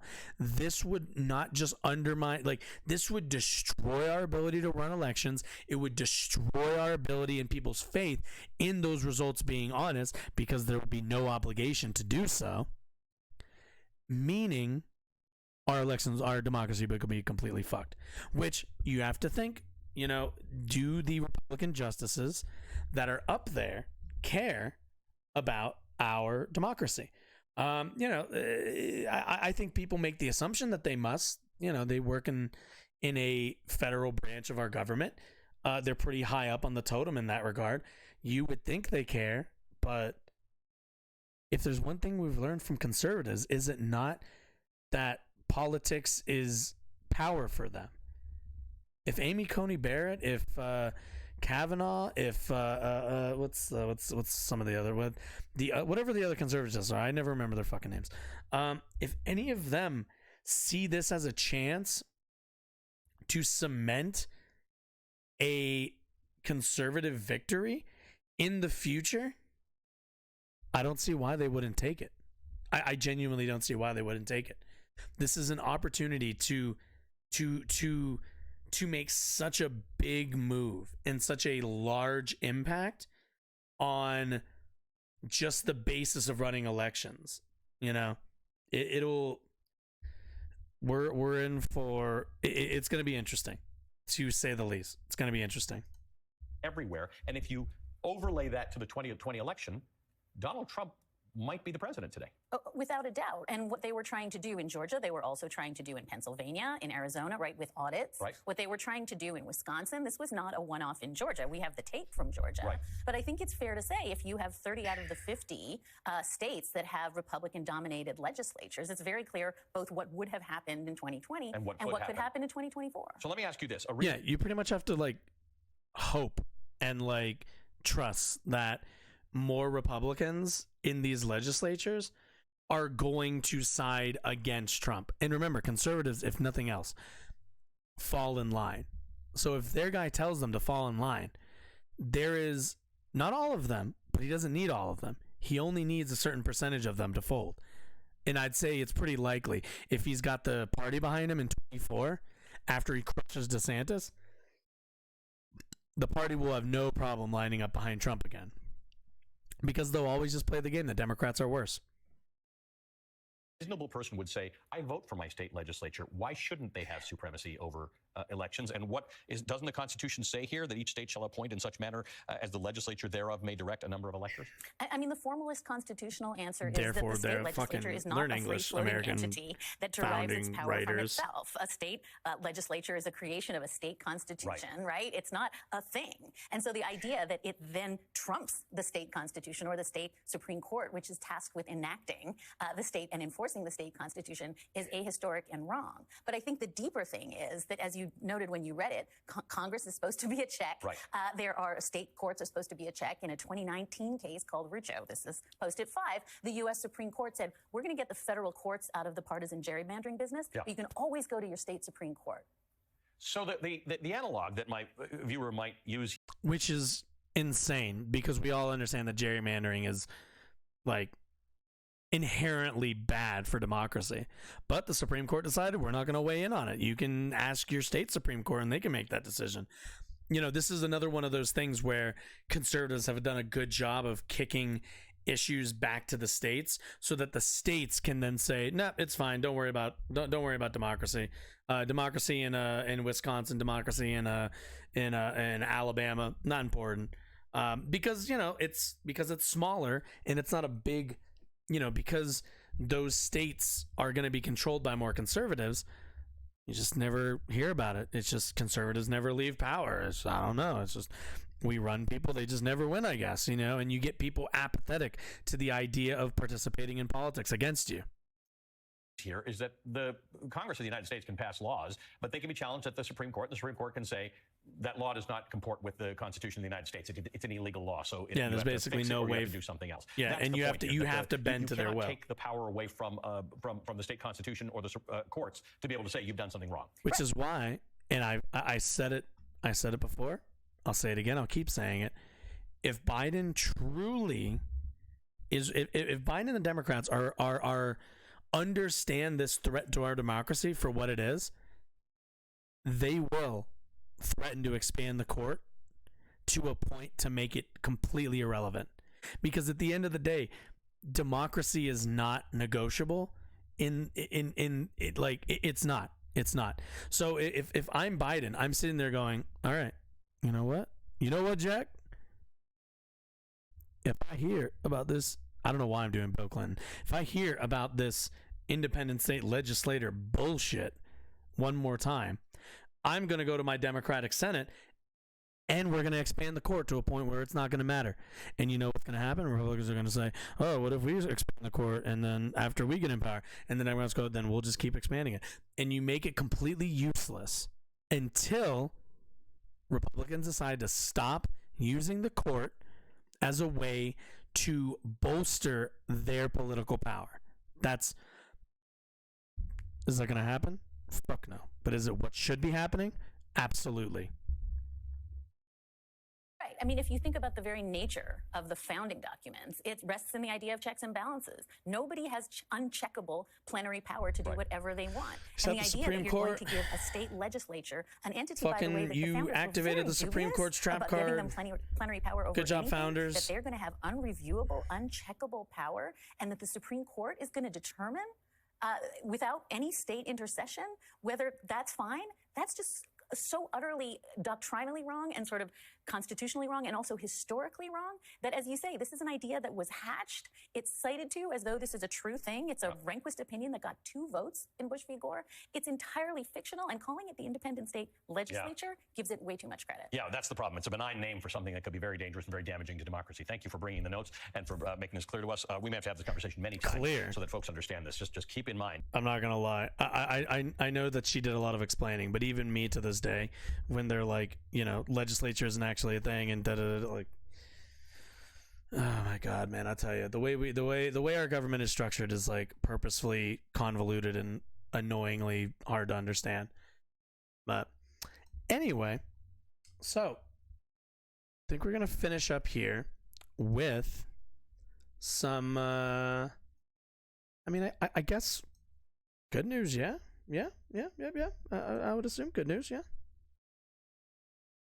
So, heading back into elections 2022, let's take a look at here in the state in which I reside, how things are going for Lauren Boebert. I actually haven't seen any of the updates for this one, so let's take a look. All right, CPR News, Lauren Boebert, Adam Fish race. Next big vote count update will be on the 16th. I don't even know where they're at right now. Let's see. Boebert is up by maybe 1,000 some change votes. Yeah. Is up by, look at that. 1,122 votes over Democratic challenger Adam Fish as of Monday afternoon. But new tallies will likely have to wait until Wednesday. Boo. Let's see. Next round of Fish said, our county clerks and bipartisan poll watching teams are taking great care with counting every vote, and we must be patient as we allow this process to play out. Did they quote Boebert? They had to have, right? No, she probably didn't offer a quote. Okay, well, I guess there's really not much to update on that one. She's up a little bit. We still have another day or two or something to see where she's going to land, but that's not the last thing. Come on now. All right. So I know we don't talk a lot about Tim Druel here, but I kind of want to see what he's up to. He's like a guy that I always hear about and I see, and I never really know what he's up to. Tim Pool kind of strikes me as like somebody who just kind of like sits on like Breitbart and a bunch of other, let's be honest, really boring conservative websites, and just kind of like, scrolls through TikTok, finds something, and then gets mad on it on screen and kind of goes about his business. I don't know. Tim Pool's a funny guy. But yeah, let's take a look to see what's on Tim Pool's mind. Why not? Everyone has their eye on the hotly contested Lauren Boebert race out of Colorado, where she's leading by just about 1,000. Do I need to enunciate more? Is that why? Is that what I need to do? Do I need to enunciate more, guys? Is that what I need to do to gain a following like Tim Pool? I hope not. That's like actually really hard on my voice. 1,000 votes. Now, everybody says the Republicans have lost an unlosable election, despite the fact that they are on track to win. It's looking right now that they're just about at 219 seats. Historically, they lost. Giving them the majority +1. But they should have done way better. I have a theory. My theory is that the media primed everybody to expect this tremendous red wave. What is this portentous affect. What is happening? Is this how Tim Pool talks? Guys, is this how Tim Pool talks? I've like not paid attention to the guy. Like I've seen videos and shit, and he's usually interviewing people, so he usually talks a bit faster. But is this how he normally does videos? It's cringe. Including pollsters. That way, when Republicans did win, they would be demoralized. My friends, do not be demoralized. Be demoralized. Be energized. Nope, don't be energized. You see now what needs to be done to win in 2020. You see now what needs to be done to win in 2024. What is the speech pattern? They want you thrown off base. Like, should I be doing like a voice? Like, I don't know. We're speeding this up, by the way, but should I be doing a voice? Like, I don't. I feel like I should be doing a voice now after hearing such a successful YouTuber and a political commentator do like a weird voice. Yeah, that's how I feel. That's how I feel. Tim's looking at me, just laughing at me. They want you staggered, confused, infighting. It's not going to happen here. Yeah, well, we have a story from Newsweek. They're already infighting, technically. As thousands of votes for opponent could be fixed. Ah, yes, fixed. You see it across the board. Republicans are winning, but they say, we're not going to call the race. The moment the... Lauren Boebert in danger. Wait, he does realize that, like, they don't mean fixed as in, like, corrected to the Democrat. They mean fixed as in there was issues. If I remember correctly, I could be getting this wrong, but if I remember correctly, they sent out ballots that weren't like printed correctly, and they were like, JK, we need to send those out again. If you guys could fill those out for us again, that'd be great. Thank you. I don't know. It's people voting and actually participating. I don't know. I don't see how that's bad. Late count comes in favoring the Democrat. Race called. I've seen it in a bunch of different races so far, notably where we are.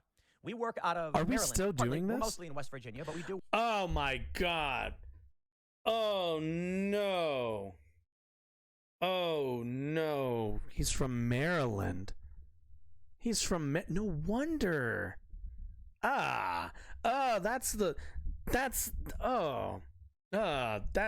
what I've been sensing. That's why he has that damn gross looking beanie on. Why he has that tired, lazy ass beard combo thing he's got going on. Fucking Marylander. Work in this Maryland district, which by all accounts should be Republican. It's MAGA country. I mean, you've got big signs all over You're the like place. from the Trump, worst part of the DMV. FJB, things like that. But for some reason, even after redistricting, Democrat. Well, I think it has a lot to do with mail-in voting and this establishment machine will do everything in its power to stop America First politics and Donald Trump. So, and boy, like, are they struggling to do it. Tim's just a right-winger now, right? Like, I know for a long time he was doing the I'm totally not a right-winger, I'm a centrist thing, but that can't be the case. He can't still be trying to run that grift. He like he says he's like a MAGA guy. So it's like you're just a conservative, right? You've kind of probably Tim Pool doesn't have opinions. But yeah, like he's like a conservative now, right? We're not still doing this, are we? This whole I'm actually a centrist and I'm a liberal who left the left or whatever. They want you demoralized. So here's what I see. It's true. I do want you demoralized. Now they're saying they could fix these votes, meaning Lauren Boebert will lose. What that basically means is they're going to go through and say, see, these are invalid because the date is wrong or the signature didn't match, but we're going to contact the voter, double check. Wait, that's what... Aren't you guys like in favor of like a bunch of like checks on voters? Since when are you guys concerned about... Okay. And then if it is correct, well, their vote counts and Lauren Boebert loses. Wait. This is... Wait a minute. Was I right? 1 second. Where is it? I swear to God if I'm right about the Boebert. What should we put? Fix ballot? Let's see. I can't see anything because it's on dark mode. There we go. No.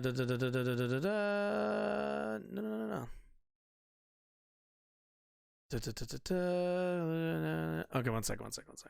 I want to read this. Wait, is this still Newsweek? No, this is Daily Caller. Okay, 1 second.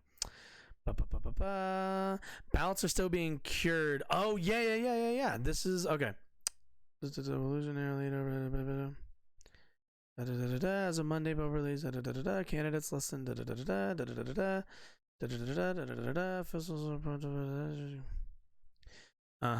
like how many ballots? Oh, here we go. Let's see. Take rejected issues such as missing signatures. Here we go. Okay. 1 sec. Take a seat. Take a fucking seat, Tim. We're gonna read. We're gonna goddamn read, even though I hate reading. All right, let's see. As of Monday, Boebert leads Adam Fish. While Fish is in the race to recount. Boebert currently leads. Fish could still have a chance as thousands of ballots in the state are rejected for signature-related issues such as missing signatures and discrepancies, according to Newsweek. Officials alert voters to the issues and giving them a week to fix the error, while there's not entirely clear how many. Wait, so the normal... it's the... Oh my God, these teeth. It's the normal... So what Tim here is upset about is that people turned in their ballots, but like they didn't put their signature, or they didn't put the date on it, or they didn't do some other arbitrary nonsense when they filled out their ballot.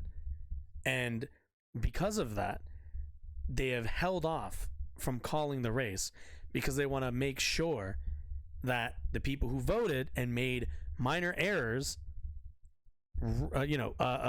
reaffirm their votes in whatever way you do that. I don't know off the top of my head. But like this process is ensuring that the people who sent in their ballots get their voice. Even though there's some issues, they're actively choosing to let these people call in or do whatever process it is they need to do to make sure that their ballot is counted correctly, and that it's, there was, even if you missed a little thing, it's fine. Just confirm this with us. We're good. How are you upset about this? This is like the way a good democracy should be working. I don't know. Like maybe I'm crazy. Maybe I'm just a crazy leftist. But like I look at that process and I'm like, that's a good thing. I would hope that they let people know when there's problems to like, hey, you might want to fix your ballot, and then we can count your vote and be 100% good. We just want to make sure everyone's doing it the right way. But like, of course, Tim in here is like, no, they're gonna fix it. I know I'm giving him an Alex Jones voice. But, in his mind, he's like, oh, they're going to fix it. As in, they're going to change the votes in favor of Adam Fish instead of Lauren Boebert. Like, it's not what's happening. It's not what's happening. Tim, people are just confirming their votes. Chill the fuck out. If she's going to win, she's going to win. If she's going to lose, she's going to lose. I mean, it sounds fair on the surface. The issue is, the way I see it is if you do it wrong, if you don't vote properly, we have rules in place for a reason. And that means there is a margin of error, and sometimes your vote doesn't count. You should imagine thinking that like your vote shouldn't count just because you didn't fill out like a line on a form. See, that's where when Tim Pool talks about freedom, democracy, and everything else, Tim Pool is full of shit. Because Tim Pool at the end of the day will go, hey, I can almost guarantee you, if she ends up losing, actually, if she ends up winning because of them calling these people and holding her lead, Tim Pool will say it's great for democracy. Tim Pool will have no problem with saying that it's a good thing that they contacted these people to confirm their ballot selections so that we can have a 100%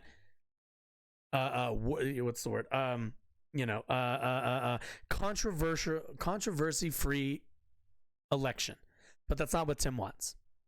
Tim wants some shady shit going on so that when his candidate loses, or if his candidate loses, he has enough plausible space to go, nope, I don't think this was a fair election. I think that there should be rules that you need to fill out your ballot with your middle name as well. And if you forget your middle name, then guess what?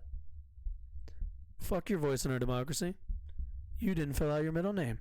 As if any of that is relevant to how we function as a society in a liberal democracy. Like, I don't care about bureaucratic nonsense. I just want people to vote, like, to identify themselves properly and be able to vote. That's it. My incentives are towards more people voting. If that means more Republicans, fine. If that means more Democrats, fine too. Good. Know what you do. Know what you need to do to vote. Get up and go vote. The issue here is that there are votes that are improperly filled out. Normally, they'd say, look, if you didn't follow the rules properly, you're done.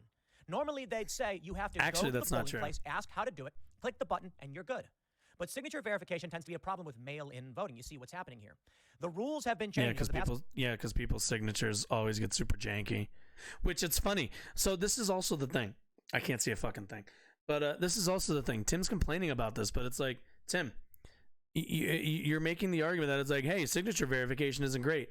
And then, whoever the county clerk or like person who runs the elections was like, I know, we'll just get in contact with the people and ask them really quickly if their voting selections were correct. And when they tell us yes, we'll go, cool, fuck a signature then. It's almost like you're opposed to the solution that lets people vote more. Couple of years to make it extremely easy for Democrats to win, which brings me to my conspiracy theory. My theory on all of this is that for the longest time they were telling us Republicans would narrowly win. The projection. I'm not gonna lie. I really respect Tim Pool's theater kid energy that he's giving me here with his beanie and his like big deep breath and his conspiracy theory and his whole jazz. I'll give him credit. I was not a theater kid. I have ADHD, which means I can't remember fucking scripts or anything like that, and I fiddle with my mic stand probably for the rest of the time that I'm going to be having it. But I'll give him credit. He's really got a fun energy, a fun, loose conspiracist energy. I'm enjoying it. We're saying they will take the House, but probably not the Senate. That's what we're expected to see right now. Yet for some reason, just a couple of weeks before the midterms, everything shifted.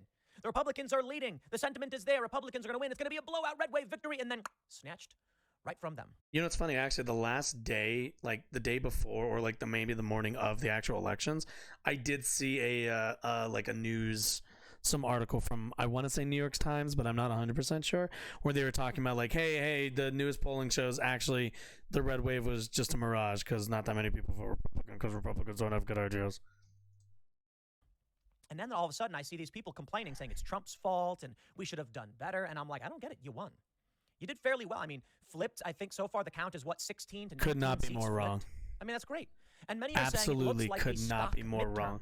Sure. Like, Tim, we looked at like previous elections, man. Like, no, it could not have gone. It could have gone so much better. For Republicans did historically very poorly. The expectation that they were going to do well was a given, and they somehow underperformed on that. So no, they picked up less than double digits in the House and lost a seat in the Senate. So no, they did not do well. Sure. But people are saying, well, it shouldn't have been. It should have done way better. Right. That's because of universal mail-in voting. And now we're seeing what may be the defeat, what may bring defeat for Lauren Boebert. And once again, it appears to be absentee, mail-in, and early voting. That's what needs where you need to focus. Now, there's some interesting reports. Right. They're saying that Donald Trump caused all of this and that they should have done better. And I'm like, I feel like that narrative is just in a desperate attempt. It's the second step in demoralization to stop Donald Trump. Why? We got a new report that Donald Trump wanted to look into the taxes of his political rivals. Well, why does that matter? Well, they did it at the Tea Party, for sure. But it's also that we're learning a lot about this crypto exchange. I know many of you may say, Tim, I don't care about crypto, but it turns out this guy was a big Democrat donor working with Ukraine on crypto donations. That crypto. may or may not have been funneled into Democratic candidates. Love crypto the dog. Interesting how that works, isn't it? Can't have Donald I told Trump you guys looking I'm going to be fiddling with this for the rest or what's going on with this of crypto my Twitch exchange, career. Can we? Just accept I think that. the reason they want to stop Donald Trump is because they fear what he would do. He will go after them. He wants to drain the swamp. Many have said, yeah, but Ron DeSantis is an establishment player. I disagree. Do it, I dare you. They're coming out calling him more evil. No joke. The Lincoln Project says he's even worse. So let's do this. DeSantis? DeSantis? DeSantis is worse. DeSantis is a competent fascist. The difference is Trump is a incompetent fascist. Trump does not know how to fucking chill and does not know how to be subtle. Like, he'll give their entire agenda away like he kind of always has. Let's take a look at what's going on with Lauren Boebert and how she may actually lose. Before we get started, my friends, we actually have a sponsor today. Established. No, you don't. Or at the very least, you don't have a sponsor that I'm going to listen to. From Newsweek.com. The race for Colorado's 3rd congressional district remains too close to be called, Colorado. as Trump-endorsed Rep. Lauren Boebert is currently only slightly ahead of her rival, Democrat Adam Frisch. But the incumbent congresswoman's narrow lead could once again be overturned if thousands of likely rejected votes in favor of her challenger were to be fixed, as a recount looms over the Colorado race. Boebert was widely projected to win the midterms, with polling website 538 giving her a 97 in 100 chance of victory in the days ahead of the vote. As of November 14th. Tim does know that 97 means there's you might have just landed in the 3 spots where you lose. I don't know what to tell you, man. Sometimes you just lose. With nearly all the ballots being counted, Boebert is leading with a 50.1% of the vote against Frisch's 49.8%. So I believe what they're saying is it's a 0.38% lead. If she does not lead by at least 0.5, there will be a recount. Fun. You know what I love? The polls were wrong again. They're useless. 538. Oh boy, they were so wrong. Why? They were so. What's changed? What was that Karen like? Was so wrong. Oh my God, Tim. Dramatically. Stop. The rules Stop changed. doing that and looking straight into the camera, looking right into my soul, man. Republicans will never win again. If that's the case, if they do not get their act together right now and file every single lawsuit imaginable, you better kiss 2024 goodbye. Especially if Donald Trump runs. And don't get me wrong. I'm not coming out against Donald Trump. In fact, the more I actually find it really funny. I find it incredibly interesting that I never hear Tim Pool, Ben Shapiro, Matt Walsh, any of these guys. I have never heard any of these guys talk about Moore v. Harper or the independent state legislator stuff. Most likely, if I had to make a guess, it's most likely they've been quiet about it because they don't want people to know that that's on their radar, and they don't want people thinking about what they're kind of doing in the shadows there. Because depending on what happens with Moore v. Harper, it is going to be the Democrats' job to make that every single, it's going to need to center that in every election. Because at the end of the day, Republicans will, if the Supreme Court goes in favor of the Republican, rules in favor of the Republicans in that case, they will quietly, and that's the thing that they'll do, they'll quietly gerrymander every district and ensure that Democrats have virtually no chance of winning a statewide, especially presidential election. But they're going to be very quiet. They're going to be, shh, Timple's not going to talk about it. Timple's going to just never say a thing about it. He's just going to say, look how popular Republicans are. Don't pay attention to what the Supreme Court does. They just make rulings. You need to respect our institutions. That's what Timple's going to say. I hear this, the more... Does this do anything for anybody? The ASMR shit. If I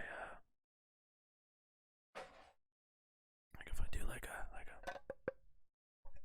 fuck, hold on a second. Is that putting tops on things? I don't know. Anyway, we're gonna stop fucking around. I just want more Donald Trump. Now, look, I'll tell you right off the bat, I am really annoyed with the 2020 narrative, and he won't shut up about it. But you know what? The more they scream, lie, cheat, steal, whatever. I lie, I cheat, I steal. I lie, I cheat, I steal. I can't play the song, sadly. I'm pretty sure please, it's copyrighted. Donald Trump. But I'll be honest with you. I think they want Donald Trump to run. I really, really do. We saw them prop up MAGA candidates. They were secretly funding it because they wanted to annoy people. I think that was a big component. But I'll tell you, none of it matters. Nothing matters. Let me stress this. Lauren Boebert may be the right candidate, whatever. Gun rights may be the right issue, whatever. Maybe it's abortion. Don't know. It won't matter. Tribalism. It's really funny. You can, Tim, you can find out. You can find out the answer to those things you don't know.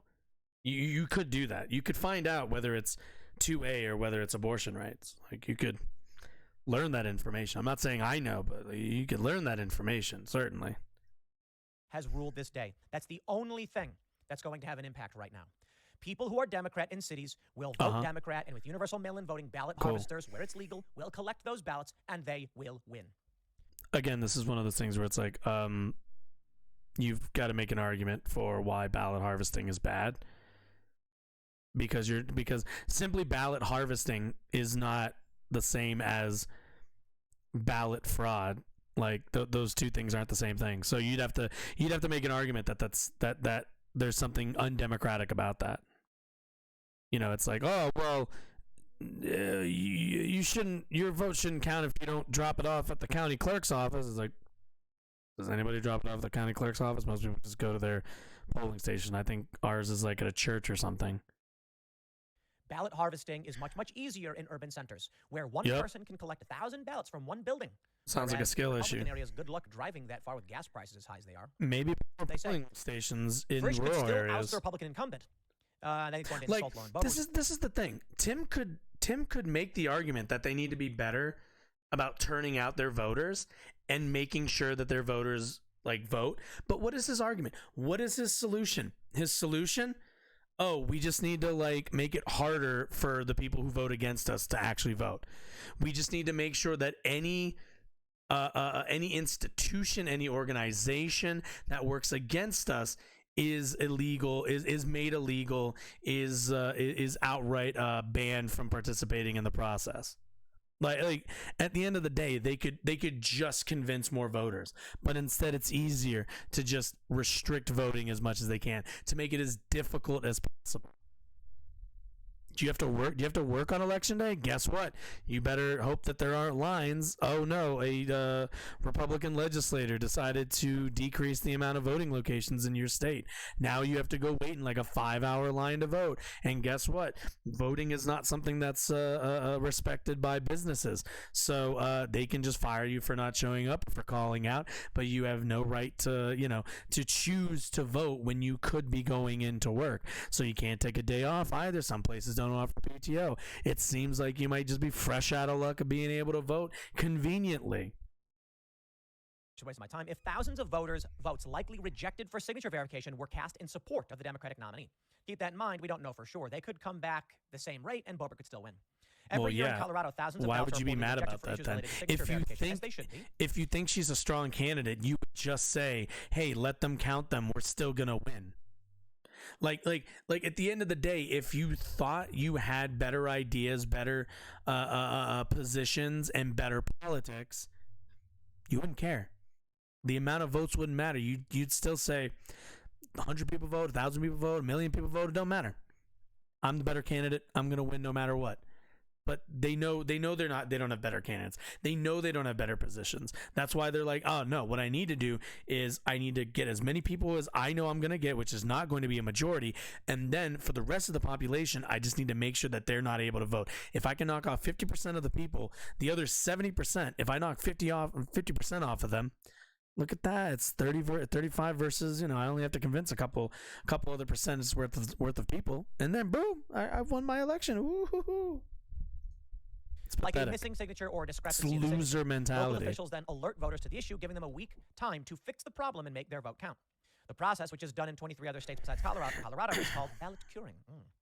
There's no way of knowing right now how many votes may have been rejected this year, or whom these votes may have been cast in favor of, as the ballots remain close until the signature issue is resolved.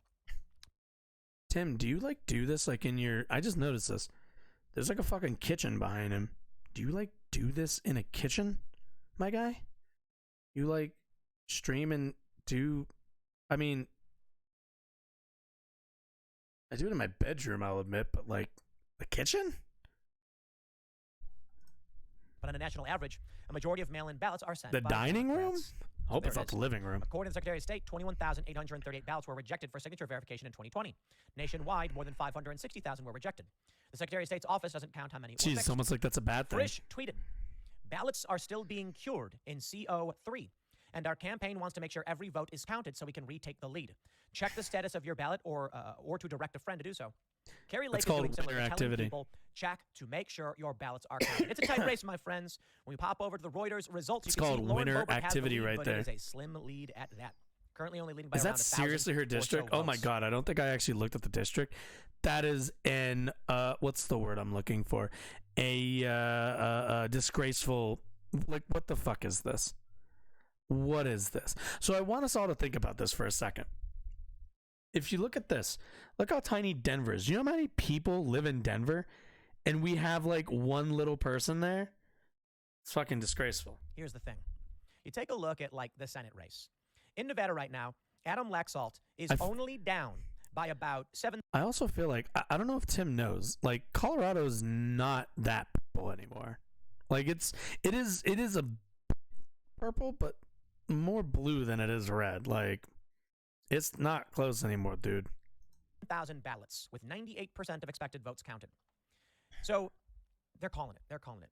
Over in Arizona, Masters is down just over 100,000 ballots. They've called it. Why? There aren't that many ballots left. Now, many people take issue. There is something really confusing about this. In Arizona, they haven't called it for Hobbs yet because Carrie Lake is only down around about 25 or so thousand ballots. That's really, that's really not much. 25,000, a little bit more.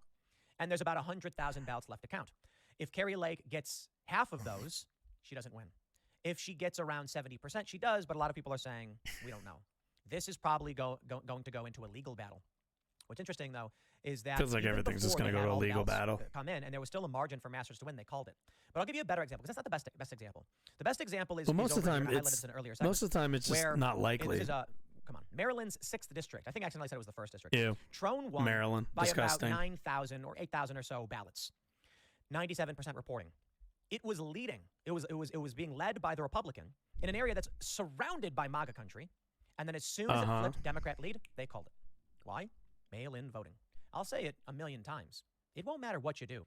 Man, is he gonna cry? Are you gonna cry, dude? Like, it's all right. There's just more Democrats than there are Republicans. Because this is the thing. This is what's deceiving about like the way these maps and stuff are drawn. Looking at all of this, you might think, whoa, there are a lot of Republicans in this little square patch of Pennsylvania and Maryland and a little bit of West Virginia. My God, there's millions upon millions of Republicans. No, guys, most of these areas are going to be rather rural, which means, like, you know, you look at at the end of the day, you look at this tiny little chunk here and you're like, oh, well, there must not be that many Democrats there. It's a tiny little chunk. No, more people live in that tiny little chunk than live in all this whole little thing of Pennsylvania. There's probably like 10 people who live in this entire chunk of Pennsylvania, but there's like 5 million or some nonsense in this little chunk of Pennsylvania. So like it's like Tim is making a classic mistake of not understanding how population density works and how, yes, mail-in ballots are going to work against you because you're going to be thinking, well, look at all this red area I see.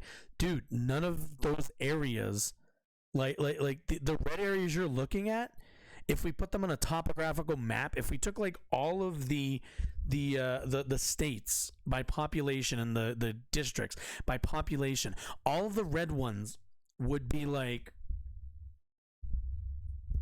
I have an idea. 1 second. Let's see if I can. Like, let's see. Hopefully I can open this. Maybe.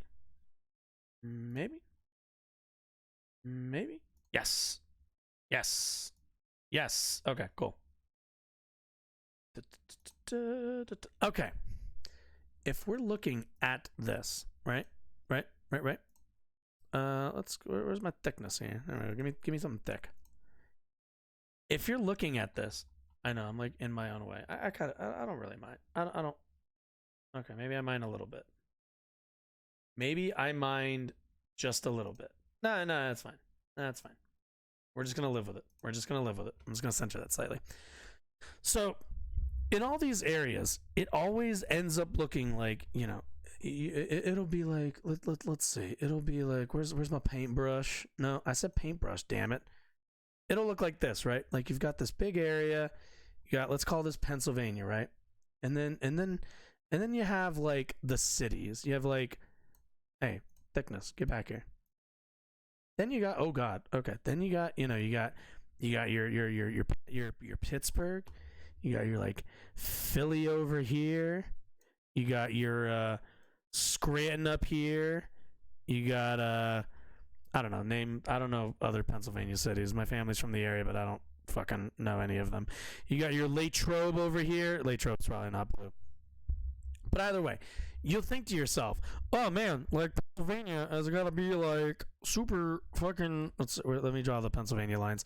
Pennsylvania goes like this, and then it's like this, and then it kind of comes up here, and then it's really more of a, it's a very square state. It's a very, very, very square state.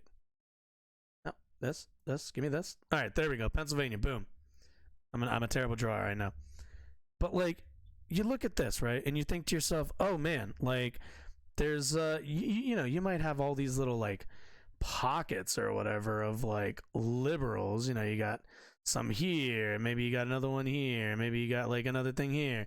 But you're thinking to yourself, oh man, but like look how many like Republicans there are in the state. There's like so many of them. Oh no, that's not, no, stop.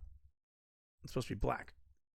It's like, oh, well, like, there's like there's that Republican area, and then there's this Republican area, then there's like this Republican area, right? So there's all these districts. I know this is crude, but you'll see my point. And like, you'll think to yourself, like, oh, how can like this area be won so easily by the Democrats? How does this happen? How does it happen? How does it? Oh God, let's see. Maybe we'll do like this. Can I just delete? Oh, I can't. Okay. God, paint's awful. But the problem is, and what Republicans, I think, are like allergic to understanding is if you flatten everything out, this is like, if we have our, let's see. Yeah. If we have like our little lines here, we'll do like a little graph here. We'll do oh God, let's see, can I population? It's gonna be like oh boy, God, this is awful, isn't it? District. This is awful. This looks terrible. Nobody remember me for this, all right? It's like this is what it's gonna look like. You're like, oh, look at your little red areas. Look at all these little red areas. Look at this. Look at this. Oh man, look how much red there is. Look how Republican everything is. Oh my God. Whoa, there's like this big bump like right here. Whoa. Oh man, look at this other little Republican zone. Man, look how much Republican it is. Right. This is what they're like. The Democratic areas are like this in population. There's more people here. This isn't hard. I'm a fucking idiot who can't draw any of this shit on MS Paint. It's not hard. It's population density. That is the answer to everything, Tim. I'm sorry. All the area you're looking at right now, all this, there's like 12 people in each one of these districts. There's like a bajillion in each of these blue ones. Sorry. Die mad. It doesn't matter what they report. Mail-in voting is the issue. Don't be demoralized. The popular vote was 5 million plus for Republicans, so that's huge. Depending on what happens, but not more than Democrats. We'll see. And I think Maryland's first district went Republican, so yeah, I was incorrect about that. But we'll see this moving forward. Now, here's what I love. Maryland Lauren be better. Boebert, you get all of our attention this time because the narrative right now is that it's Trump's fault, it's MAGA's fault, and that is not true at all. I am tired of Donald Trump. I really am, guys. I actually think he's right. It's not true. I'm sorry. The Trump supporters love Trump, will never back down from Donald Trump, and hey, respect. Correct. Me, Correct. I'm just tired of not hearing anything other than I'm better, I did better, it was stolen, yada yada. Trump did Tim, well. you're not a true believer, are He you? really did. His endorsements, they actually won overwhelmingly. And they're trying to make it What? seem like Trump's endorsements lost. Excuse me? Well, some of them did. But Ron DeSantis was supported by Trump, and Trump voted for him. Now Trump's coming out against DeSantis. Ooh, that's not true. That's what I'm tired of. That's I'm not tired true. of Those two have hated each I'm other tired of the for fraud quite a while, narrative. actually. And there are people who are now coming at me. It is funny. I posted an Instagram about that. I don't posted on like. Instagram. He's I just said mail-in voting. he's just lying here. Like, if you're just gonna lie, Tim, then I have no interest in covering this. Then, if you're just gonna like blatantly lie and not actually, what's the word I'm looking for, and not actually come at this from an honest perspective, then I don't know what to tell you. I don't know what to tell you, man. At the end of the day, Trump's voters are Trump voters. They're not Republicans. Most of them didn't even vote before the 2016 election. That's how much they like Trump.